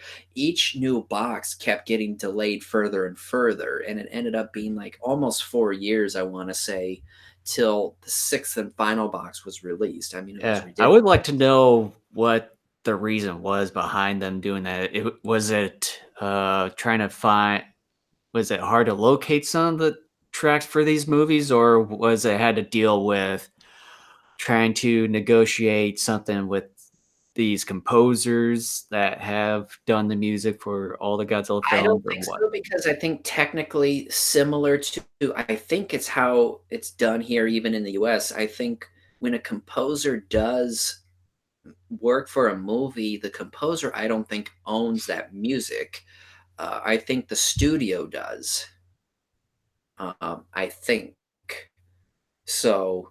Um, and that's probably the reasoning behind it. I don't know if they had issues sort of trying to clean up some of the tracks and transport them on the new CD. I don't know, but see, they already um, had released a lot of those scores on CD before, Mm. like in the early 90s. So I don't know. You honestly like Masaru Sato stuff, Godzilla Raids Again and Mechagodzilla. I totally agree with you, Brian. You talk about underrated. I think Maestro Sato is totally underrated. Um, And I then think I plus talked about Son of Godzilla, Megalon, and Sea Monster. yeah, and Raids Again. I mentioned this on a podcast within the last like few months, I want to say, where I want to say that I mentioned it, but I think Sato actually has more range than Ifukube, and I know that's probably going to make a lot of Ifukube fans upset, and I like Ifukube. Don't get me wrong, but by and large, with the exception of almost a couple of tracks each time he does a Godzilla score, most of his music is kind of the same thing, maybe just tweaked a bit. Sato gives you something almost completely different every time. Like you listen to his Mhm. Raids Again score, it's totally different than what you get even on Ibara. Ibra is even different than Son of Godzilla. He did not do Megalon, actually. That was Riichiro Manabe. Manabe did the score for Hedorah, and so he was brought back to do Megalon. And in fact, with that film, because the budget was so incredibly small, they basically reused just about all of his music from Hedora, and they only had him compose like a couple new tracks for Megalon. Um, so yeah, that was Riichiro Manabe who did Megalon. But yeah, I think Sato is really underrated. I think he's really underappreciated. Um, I wish the Godzilla fan base um, really took more notice of Sato because he has greater range. He has more versatility in his music. That's not to say Ifukube doesn't, because when you listen to when you watch the Daimajin trilogy, Mhm. his music is different there, but at the same time, it's still familiar enough that you Yeah, know it is like I was him. gonna say, it sounds different, but it still has some of the same tones It in that has music. certain riffs, yeah, that you've heard of before. Um, but yeah, you like Yeah. Sato, yeah. To Sato, I I forget that one director um, who kind of came back and forth. Jun Uh, Fukuda? yeah, John Fukuda. I think he also does uh, really pretty cool stuff. Whereas Honda, he kind of does some of the same sort of pacifist sort of thing with his movies. Whereas Jun Fukuda, he does like a lot of at least some of the goes like space stuff and as well as some of the spy sort of things too. Yeah, I mean, Fukuda sort of repeats similar aspects of what because he did mainly a lot of spy films and thriller type films. That's where his background came from. So when you watch a lot of his films, there's a lot of similarities with each one, just like there are with Honda's. But yeah, Honda's movies definitely look more like other Honda films. Fukuda has some differences where you can sort of branch them off a little bit more, not by much. Ifukube has similar feels, in your opinion. Yeah, I mean that's the thing, and I'm not trying to. Um, yes, Fukuda did do those three movies. Yeah. The interesting thing is, and it's in Steve Rifle's book, Japan's Favorite Monster, where he interviewed Fukuda. Fukuda never necessarily enjoyed doing kaiju movies, and in fact, when he did kaiju films, he never liked them. He always thought his films were um, just lousy, and part of it was yeah, he was usually given the films with the smaller budgets, and so that hampered him quite a bit in terms of what he could do. But he just never thought highly of his kaiju work. And it's so interesting because there are a lot of us here in the States that look at his kaiju films and really enjoy them. Because, like you brought up Mechagodzilla, that's a lot of people's favorite, that original Mechagodzilla film. And I think he did great work. But yeah, I mean, I'm not trying to, trash on Honda or Ifukube here. I mean, those guys did great work and all that. That is awesome. The problem is, though, is that when it comes to kaiju films, and there are a few exceptions, like Honda was given a few films that had lower budgets, um, but however, most of the kaiju and monster tokusatsu films he did had decent budgets attached to them, so he could do a little bit more. Um, Again, there are exceptions to that, like Terra Mechagodzilla. I would have to look it up, but I don't think its budget was. I think its budget was actually maybe even less than that of Mechagodzilla's. Um, um, that stinks. He should be more proud. Mechagodzilla was your favorite as a kid. Yeah, I really liked Mechagodzilla as a kid too.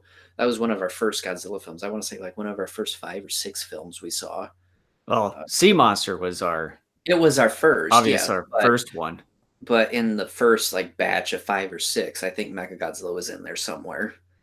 But yeah, I'm not trying to trash on Ifukube or Honda. They did really good work, but I just really think people need to kind of look at Sato's.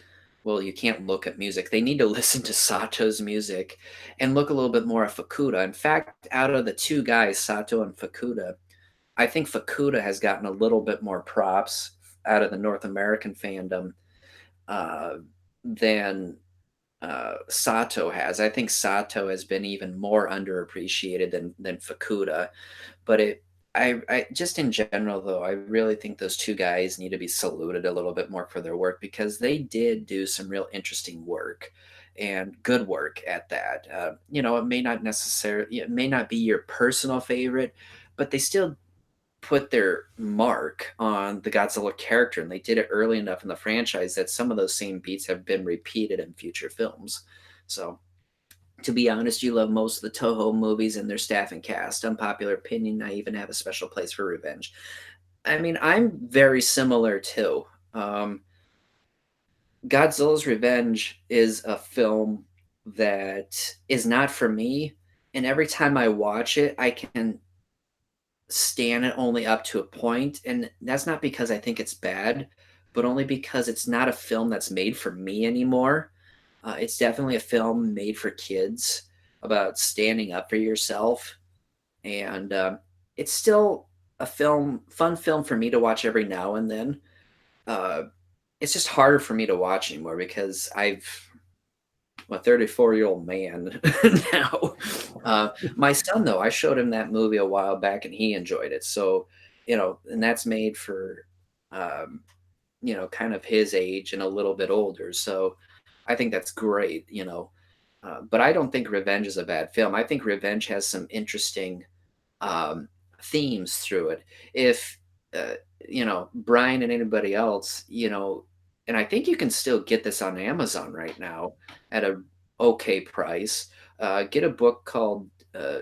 It's written by David Callett, um, and what is it called? Uh, Hold on a moment.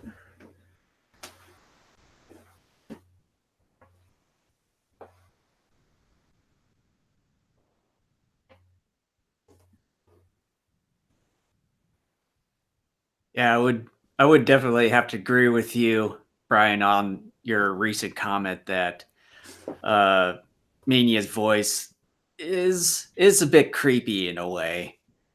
Okay, so it's a book by David Callett, and it's called A Critical History and Filmography of Toho's Godzilla Series.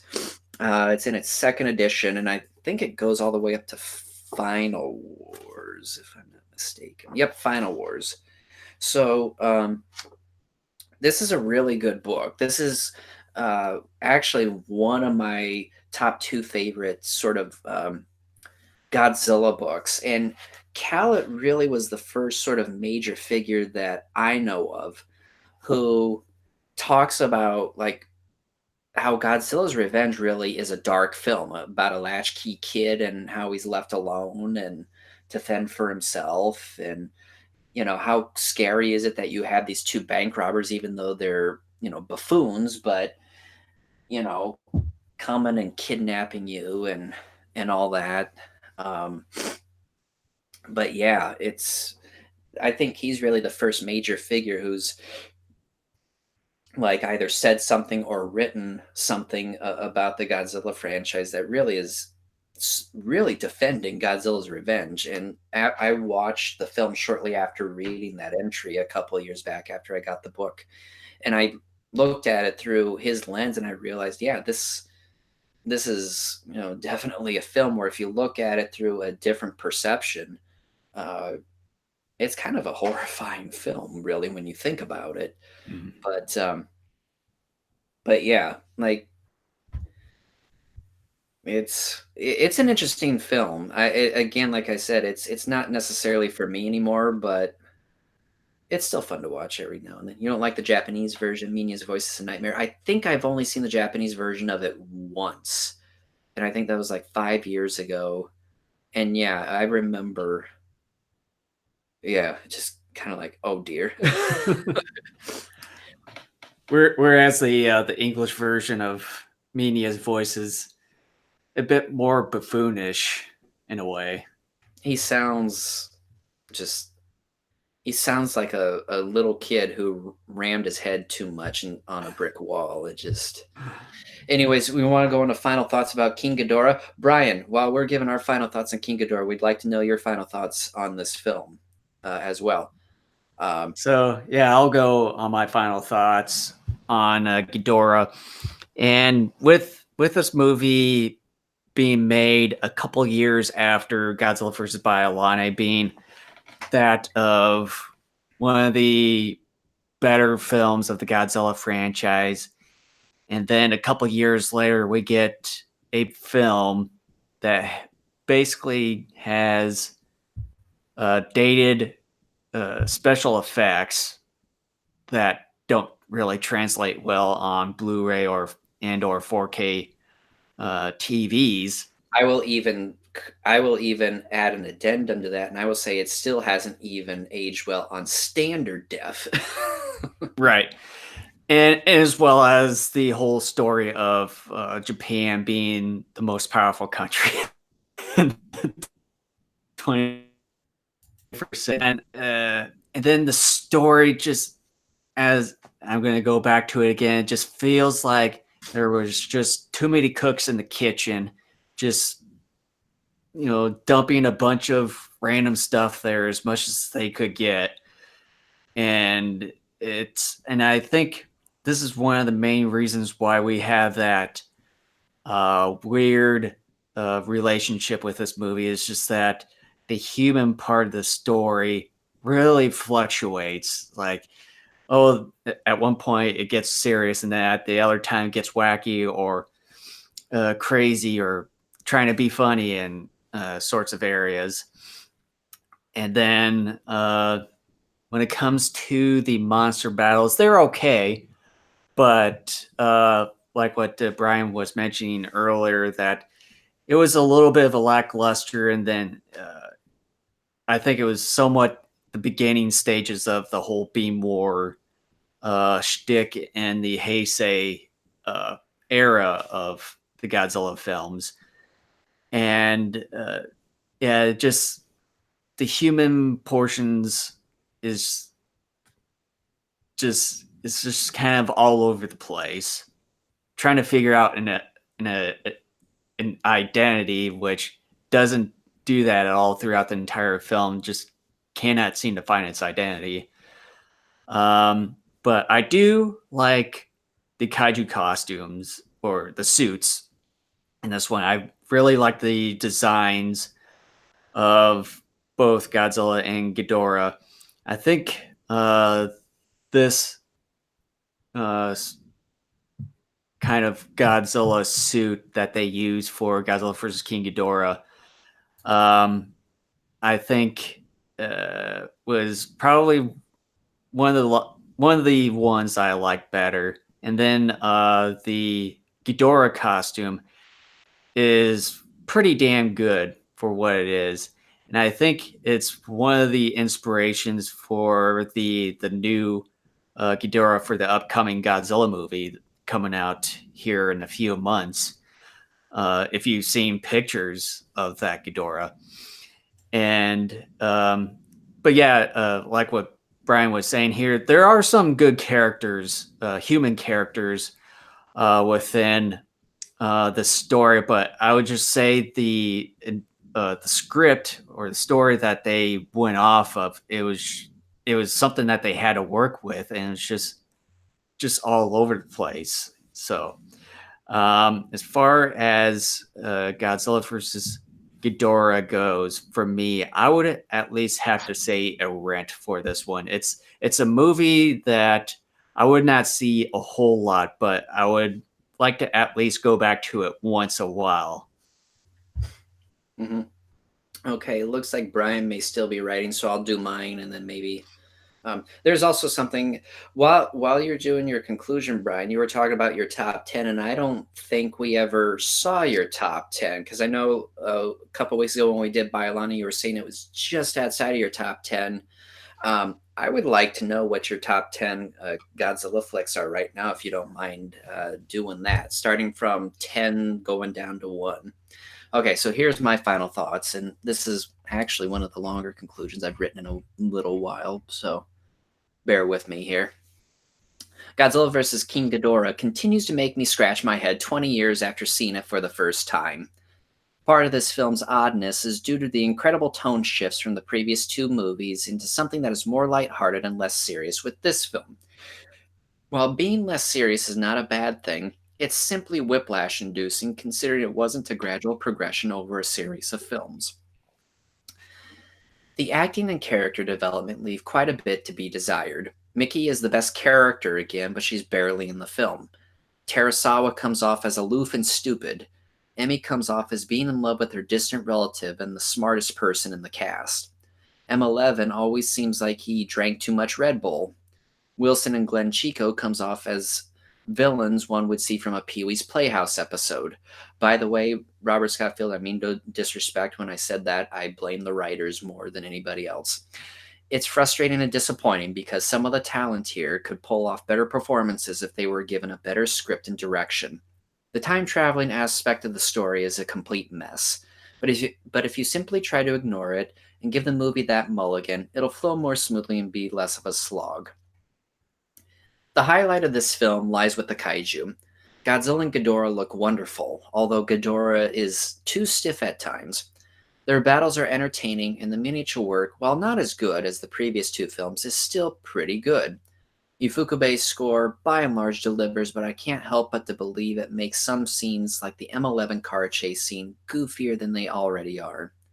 Director Omori, I believe, hurt the film in some cases by putting in bad camera shots and angles, while also making certain decisions that made the actors look bad and parts of the film bad at large. An example of this is having Robert Scott Field on some moving platform to make it look like he's running at full speed. Outside of looking goofy, the other problem with this is it doesn't match up with a couple of moments where the film is sped up as Robert Scott Field actually runs. In conclusion, Godzilla vs. King Ghidorah is just an odd duck of a film.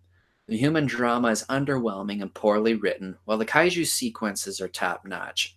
It's a film that had so much potential but wasted most of it. Its tone is far too light coming off of two of the better Godzilla movies. Sadly, I still find Godzilla vs. King Ghidorah a lackluster film, and again, most of that being the terrible human drama. There are comedic moments that aren't funny and moments that are supposed to be heartwarming but don't work all that well due to a lack of a general tone Omori needed to establish but didn't. Outside of the kaiju action, it's a mess of a film that is one of the weaker entries in the franchise. It's only worth jumping to scenes involving the kaiju. Everything else is completely avoidable. Pass. Pass. Wow.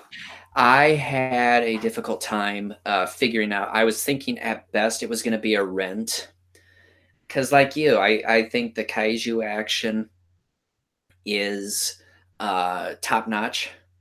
But at the same time, I keep thinking about it. And this discussion has me more um, sort of, it sort of confirms more of my stance on that rating of the pass because like I was laughing earlier and I'm not laughing with the film when it wants me to. I'm laughing at the film. And if you're laughing at the film, that's not a good thing because like I said earlier, you and I in the past would laugh at the car chase scenes. We would laugh at the head The nodding. awkward silent nod. Yes, and I in the whole make my day thing. And I remember you and I uh, would laugh at Terasawa because the guy seemed totally stupid. The guy was aloof to a lot of things, and it's not. It's one thing if this were a comedy and that was supposed to be what you were doing, like Monster X Strikes Back, for example, is one of those types of films. But this movie isn't that. You're not supposed to laugh at the film.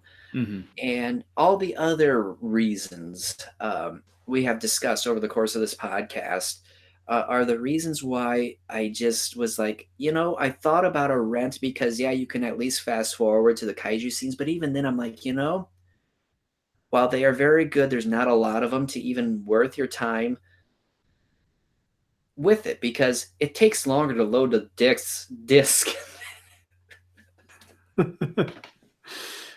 Way to go. You it takes ruined everything. it takes longer to load the disc into your player. Yeah, load the dick into your player. Load the disc into your player than it is watching all the kaiju scenes. And I just got to a point where I'm just like, when I was writing this up yesterday and I was really giving it a good thought, um, I just was like, the kaiju scenes really are good, but there are so many human drama scenes in this movie. And the sad part is that outside of a couple minor characters that are barely in the film, it's not that good. And anybody out there who likes this film, I'm not saying you have to be madly in love with it, but if you're someone who likes it to someone who is madly in love with it, like it's maybe in your top three Godzilla films, I really want to know um, why it is in your one of your favorites, at least in the top half of the Godzilla franchise, because this always ranks near the bottom of my list. Thankfully, Godzilla vs. King Ghidorah has something going for it, and that is it's not Shin Godzilla, and I will just leave it at that. by But by the way, since I know you did your top Godzilla film lists at the end of the last year, what was the rank that you had Ghidorah at? I have to pull it up. I want to say I had it third to last, I think. Um, in the past, it's been like down near the bottom. Let me go find it. And then, by the way, Brian uh, put in his Yeah, I top was 10 gonna get here, Brian's stuff here. Let's see, what episode was that we had the year and what was it like 121? 128. It can't be 128 because we're already on 124. Well, I'm gonna see if Oh, it's not I thought you meant shit, I was thinking of the date. no, it's not 120. It had to have been. I Oops, think it was 121. that's what I'm thinking. Let's see here. Yep, year end episodes. So we're scrolling down to my rankings. Oh, actually, I had it much higher up. But of course, that's what I felt at the time. Where is it? Oh, shoot, I had it at. Okay, so let's see. Let me count it. It's actually not near the bottom. Of course, I hadn't seen the movie quite. Well, actually, yeah, I did on El Rey, but I didn't. I think I only saw it once. It's one, two, three.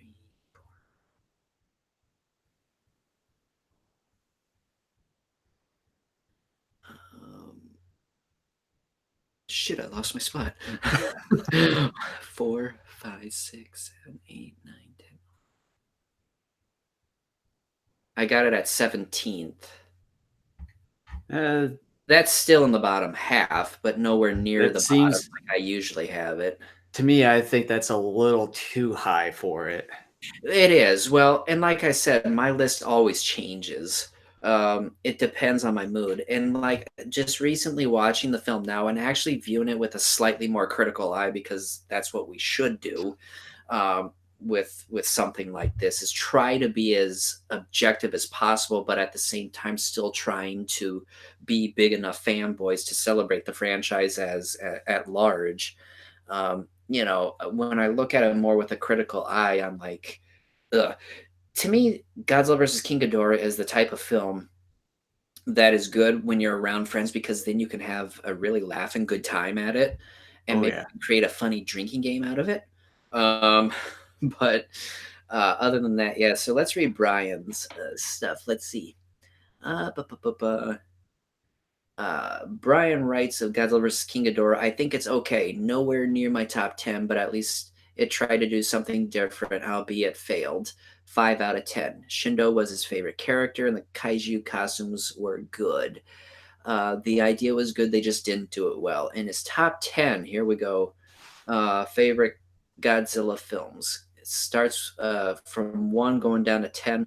It's Gojira, Mecha Godzilla, the first one, Return of Godzilla, GMK, Monster Zero 2014, Mothra vs. Godzilla, Destroya, Tokyo SOS, and then Final Wars. Odd list, but that's how I feel. You like what you like. I mean, your list is the kind of list that I like because so many fans that I've either heard in person or I've seen online have lists that are so similar, if not identical, to one another. Um, and like I was saying a moment ago, anybody who likes King Ghidorah, this film that we just discussed, I really want to talk to someone like that um, because I don't see why so many people in North America think it's good. I think one thing, to be quite honest with you, and I don't mean to sound cynical, but I think there's some legitimacy behind this theory, is that because Robert Scott Field has been a constant figure at G Fest over the last like For what many years at least. 11, 12 years or something like that, that I Yeah. think because those who go to G Fest every year or often and see him, you know, they get warmed up to him and the work he's done, which is fine. But at the same time, I wonder if that sustains with people over time, like in the months when you are done with G Fest. Um, and it just, I really want to know from people why they like some of the movies the way that they do, because I really want to know. Because from my standpoint, Godzilla vs. King Ghidorah is a huge mess of a film, and one that really should not be a favorite amongst most fans, especially when you view it with a slightly more critical eye. And I mean, if it's one of those guilty pleasures, then that's fine, because I think a guilty pleasure, it tells people I understand it's not good, but I like watching it for, insert entertainment value reasons here, because I really want to try to understand people and where they come from. Like on your list, let's see here. You have GMK up there. GMK's near the bottom of my list. And so, like, with GMK, I want to understand why you would have that. Final Wars. Final Wars is also near the bottom of my own list as well. And I would like to understand why. Like, I want to try to understand why people stand the way they do. For some people, it's nostalgia. Like for me, for example, uh, Ibara is one of my favorite Godzilla films. It's not my absolute favorite, but it's near the top for me, and that's only because it was the first Godzilla movie I ever saw, so I have some Yeah. nostalgic feelings for it, and I Mhm. understand why some fans don't, why a lot of fans just kind of skip over that one, because it is by and large, at least from a kaiju standpoint, an underwhelming film. And but yeah, there's something about GMK you don't know why, and Final Wars is nostalgia. Yeah, I mean, again, you like what you like, and Final Wars was one of those that I knew when I first saw it back in '05 when it came out on a DVD here, that I was disappointed in from the get go. And as the years have gone on and I've watched the film more, um, you know, it just has continued to drop further on my list. The only one time in which I looked at Final Wars in a very positive light was when we did a commentary on it with Zero One Publishing. Kat Roca, Josh Finney, and I think even Patrick McAvoy Yeah, I were with think all us. 3 of them were on All three there. of them were, I think. And I remember Josh was the one who suggested the film because he was saying it was I think he, and I don't remember this, so don't quote me on it, but I think he might have said it was a guilty pleasure for him, that there was, that because the movie was so delightfully screwy that you can't help but to fall in love with it. I think those were his words. Again, that's been, gosh, like 3 or so years ago. Hard to believe. Um, but yeah, like we have that episode on our site. Check it out. It actually was a fun time actually because as I was watching that film when we were doing that commentary, I actually was like, man, maybe I have been a little hard on Final Wars. Well, then I've watched it, a handful of times since then. I'm like, nope, not for me. I just, I can't get into it. Um, but yeah. So, unless there's something anybody has to add, uh, I think we Yeah, can close out this podcast. yeah, I can't really think of anything else off the top of my head other than this movie is just a total kind of a wacky sort of a movie. I have been going back and forth over the last couple of days. I'm like, what do I think is the worst Heisei film? And a lot of people, um, you wish we would do it more often, though. We're busy. Are you talking about commentaries? Is that what you're referring to, Brian?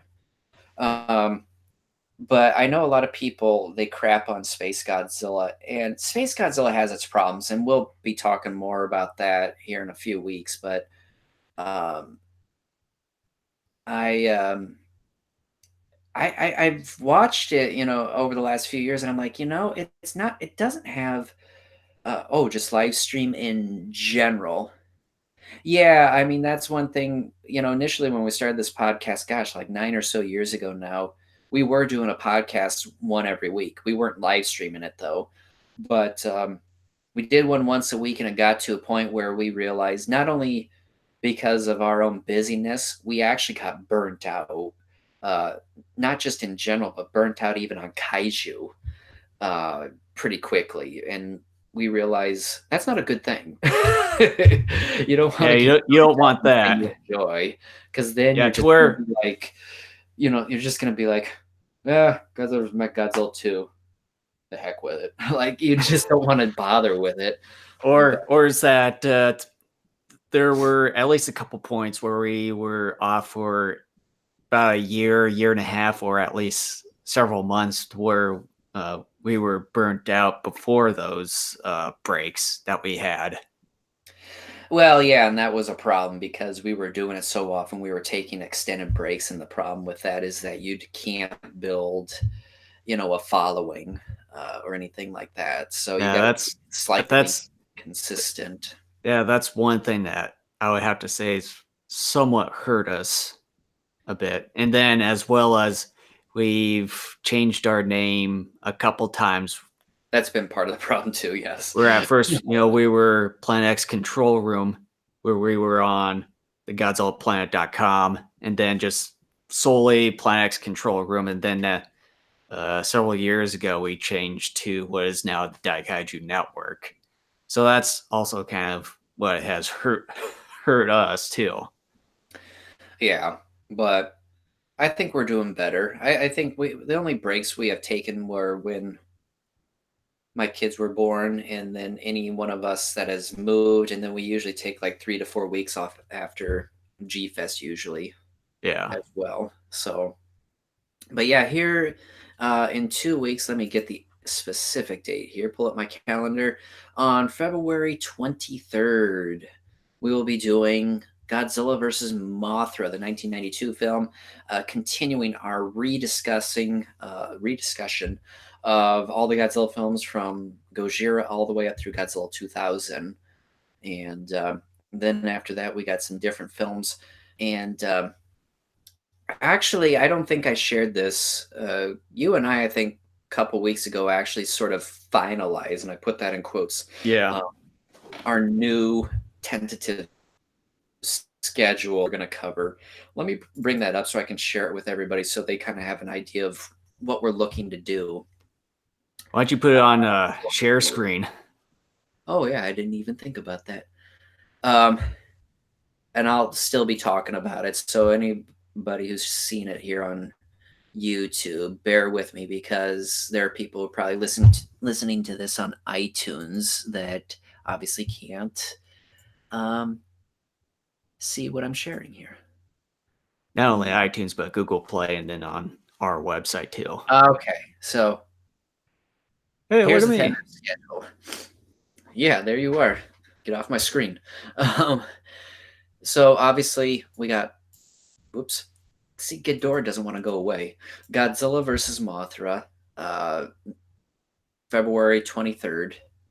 And then we got Mechagodzilla, Space Godzilla, Destroy Us. So we're going to be going in order through the remainder of the Heisei era. Then starting with episode 129, we're going to take just a quick breather and do Gorath. Um, I have both the Japanese and the English one. Do you have the Japanese one? I would have to double check on that DVD that you gave me several months ago. Then I may have given you an English version if that's the case. Or no, maybe no. Maybe I did give you. What I'm going to try to do though is I got both. So in preparation for that particular podcast, I'm going to try to watch both. Um, But I know at one point Amazon Prime had uh, that movie for free, and I think it was the original version with English dub on it. But I'm not sure if they have that for free now. mhm, But I'll double check on that one DVD you gave me here. yeah. And then we wrap up our rediscussion. For anybody who is new or listening to us for the first time, the reason why we're stopping at Godzilla 2000 um, is because Jason and I didn't think those first 23 or so episodes we did were all that great. So we're redoing all of them up through 2000. Then after Godzilla 2000, with episode 131, we have Super Inframan. And then on episode 132, we are doing Godzilla King of the Monsters, but it's not the Raymond Burr. For those of you who have already forgotten, the new legendary Godzilla King of the Monsters will be released around that weekend. We are going to try to do our best to go and see it in theaters. It comes out probably that Thursday. And of course, we record these podcasts on a Saturday. We're going to do what we can to get to the theaters, Friday, hopefully, no later than Saturday morning, and try to see that so we can discuss it for episode 132, keeping our fingers crossed. Then episode 133, The Human Vapor. I have both the English and Japanese versions of that. They are very different as well, so I would try to watch both of those for that particular podcast. Then episode 134, a movie I still have not yet seen, but have owned it, I Colossus. haven't seen it either, so Um, yeah, I'm just a little apprehensive about it just because I'm not quite sure if it's something I'm going to enjoy. But you know what? I thought the same thing about Matango, and it's one of my all-time favorites. So, um, then we're actually getting into G Fest season, believe it or not. Episode 135 is going to be our G Fest pre-show, and then we'll have G Fest. So we won't have a podcast for probably about like a week and a half. We're going to do our wrap up after that. We just kind of talk about uh, some of the things we did, some of the things we witnessed, and just talk about our own personal experiences at G Fest during the given year. Then, episode 137, Magic Serpent. Episode that's going to be a 138. pretty interesting one. Well, I have to say, I've seen that movie a couple of times. From the first time I saw it was almost 20 years ago now. And I have to say, it's a lot better than I remember it. Oh It's still yeah, goofy, but it's a lot better than I remember. um, then episode 138, Aegon.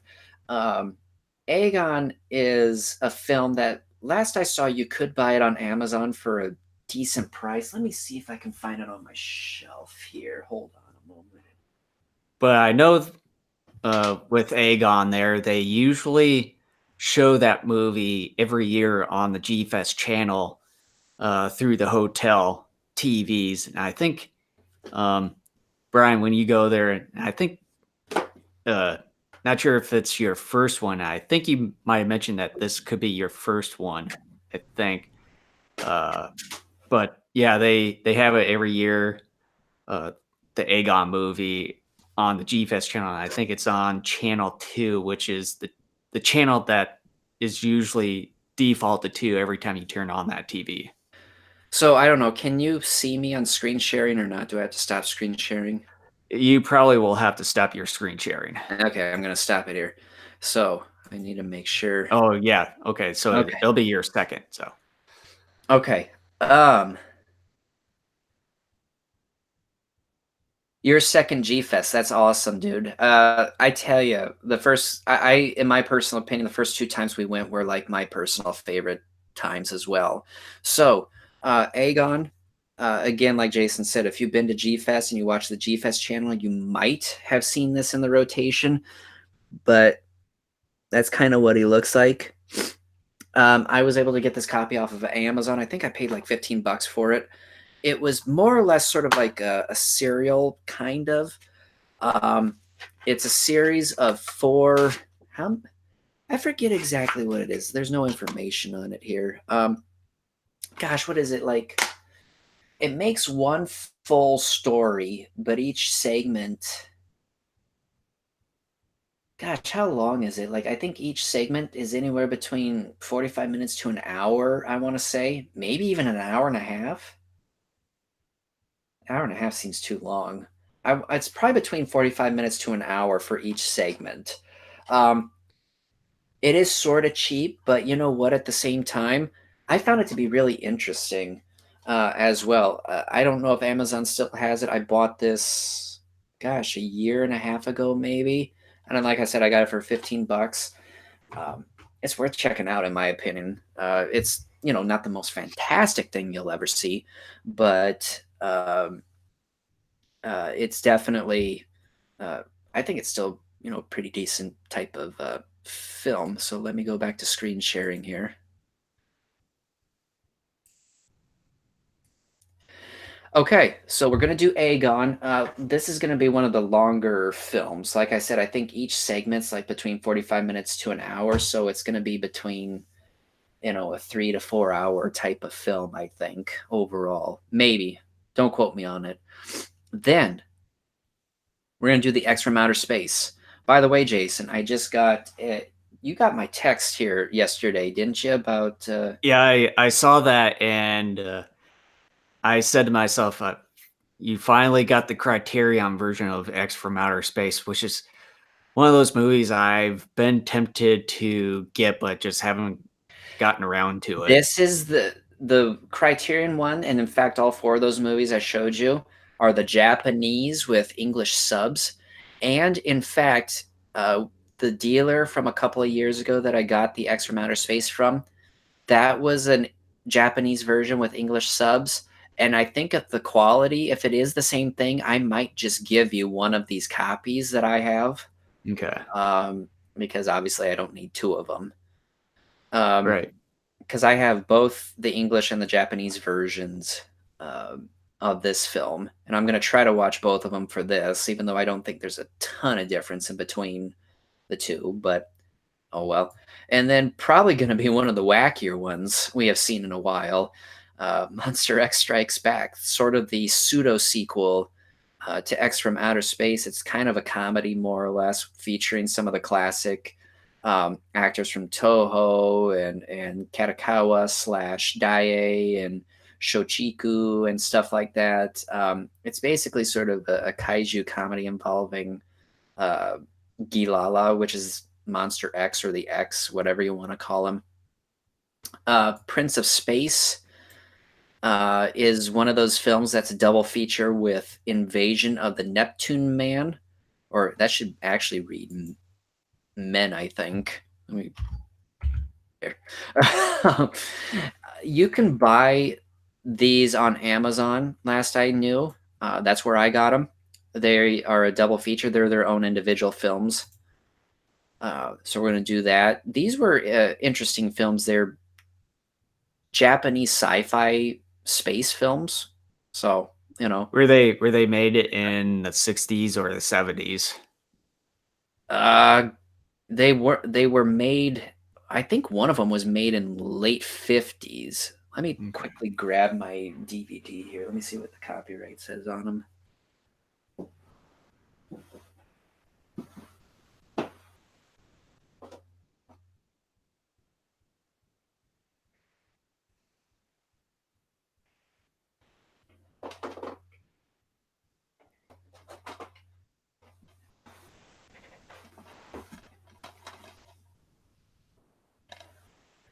Okay. They were made in 64 and 65. I'm going to stop sharing again. So anybody who's interested and wants to see this on YouTube, that's kind of what the case looks like. So yeah, this wasn't all that bad. I think it was maybe $10 on Amazon. Um, you think Brian says he thinks they still have Aegon on Amazon, which is good because in that way everybody has time to go pick up a copy of Aegon. That's wonderful. The more people that can grab a hold of that stuff, the better. All right, so go back to screen share. Come on here. Oops. Okay. And then after Prince of Space and Invasion of the Neptune Men, we're going to do a double feature with Gihara and Negadon. The reason why we're doing that is because Gihara is like a half hour long, I think, and Negadon is like 25 or so minutes long.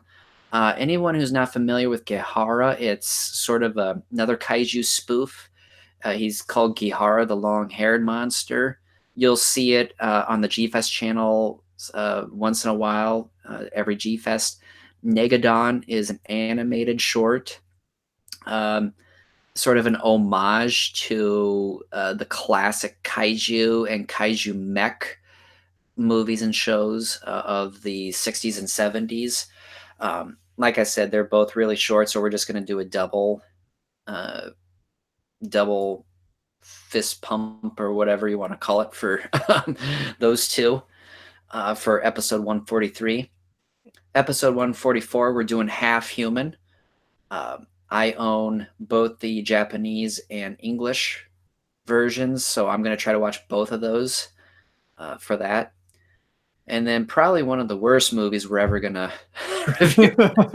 Cast. Gigameth. This is sort of a pseudo sequel to 1985's Polgasari. Jason and I here a couple weeks ago sort of fast forward through the film. It's on YouTube in its entirety, so go check it out there. And fast forwarding it through YouTube, I can tell you right now it's crap. So we're gonna have, I think, a lot of fun talking about that one. Oh And then yeah. Terror Beneath the Sea. This is one you can also get on Amazon, I think between 10 and $15. This was a film I bought February or March of last year. And I bought it because it was a Japanese science fiction film. And I love science fiction in general. And I love Japanese sci fi films, of course. Hence, we got a podcast. And I like Sony Chiba. He was in I know a lot of people know him from the Street Fighter films. I've never seen him, and I don't know if I ever will, at least not anytime soon. But I liked him in Golden Bat. That's one of my favorite guilty pleasure films uh, from Japan. And so I decided to buy this, and it got good reviews on Amazon. So I thought I'm going to go ahead and buy it. And within a week or two after buying it, I put it in and watched it. And yeah, it's really goofy, but at the same time, there is something really fun about it as well. Um, it's worth checking out. Crap, I just gave my hand as far as maybe everybody will forget about it when we get to this point because by this point in the schedule, I think this actually goes into the first part of next year. Like, we'll probably won't be covering Terror Beneath the Sea until about this time next year, I think. So, And then, by the way, Brian, we'll see you in a couple weeks here. so I'm going to stop sharing. So yeah, that's you have to get off because by the time you'll probably be done. Nice talk. Yeah. Again, thanks Brian for jumping on. We always appreciate having you come on here. You give us, things that you kind of bring up points and stuff that we either miss or damn son that we miss or don't even think about. And again, I want to encourage everybody, whether you're listening to this in a podcast platform or you're seeing us on YouTube, come and join us when we do these live shows. We always if you subscribe to us on YouTube, we always try to get the live event up uh, during the week that we're supposed to record, and you should get notifications that we're going to do a live event. So if you subscribe to us on YouTube, that'll help let you know when we're doing a live event. Also, if you like us on our Facebook page, we try to set reminders during the week as well, and put up a link to the YouTube feed as well, so you can get involved with this as well. And the more people we have, the better. Like I said, as long as it's kaiju related, come one, come all. Um, and so we showed you the tentative schedule, and I think that's about it right now. Yeah. So as Kent has mentioned, just make sure to subscribe to us by clicking the subscribe button below this video here, and then as well as clicking that notification bell so you can get notifications on any upcoming live stream events that we're doing or any new videos that we're going to be putting up. I've been a little bit lacking as far as adding some the remastered videos of our PXCR days. But yeah, I've been tempted to get back into doing those here, and then if you want to listen to us on the audio version here, you can not only subscribe to us on iTunes, but as well as Google Play, and you can go directly to our website, daikaijunetwork.com, and there is a audio player down below your desktop or laptop or on your mobile phone as well. And yeah, just make sure to like us on Facebook, Twitter, Instagram, what have you. Yeah, and also I wanted to let everyone know, and I tried to make it know when I was covering it, the schedule that is a tentative schedule. So for those who may not know what that means, that just means that's what we're looking to do, and that we're leaving room for changes so that schedule can change as the next year or so progresses. So one of the things, and I have yet to talk to Jason about it, I'm going to talk to him a little bit about it briefly when we get done here, is I would like to maybe do a couple of commentaries, just even in the next, what is this, February? I keep forgetting it's February. Um, I would like to do Yep. a couple commentaries over the next like few months, because it seems like with the commentaries, we've had some people who really enjoy us doing those. And it just seems like we only do like one or two commentaries a year, and I would like to try to up that a little bit more.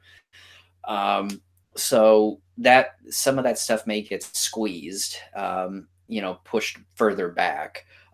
So we always try to let everybody know, like I said, through our social media and even the latest podcast episodes, when we know things are set in stone, we try to let everybody know so they have a heads up, so they know what to expect from us content wise in the coming couple of weeks or so. So, um, like I said, I want to talk to Jason about that when we get done here shortly, because I would like to do more commentaries as well, and I think commentaries are always fun. I don't know about Jason, but I always have fun doing them. Uh, and I think too, I enjoy doing them. yeah, and I think too, like if Brian or anybody else who comes join us live on just even YouTube, if you follow along with us, the unfortunate thing about following us live on YouTube with a commentary is that there is like I think a 10 or 15-second delay, maybe at least, um, on YouTube, which is unfortunate. So some people are not going to necessarily, if you follow us live on YouTube, you're not going to be 100% synced up with us. So I don't know if that's something you could still do if you want. You're just going to be a few seconds behind, or if you just want to listen as we do it and just follow along with us as we watch and discuss it. That's great too. So it's up to you. But I just want to say there is a decent lag from the time we deliver it to the time it shows up on your end on YouTube. So we just want to let you know on that. We'll try to let everyone know about that too when we do these commentaries, that if you're doing it on YouTube, you're going to be like 15, 20 seconds behind us approximately. So Yeah. uh, just we're kind of letting everyone know now.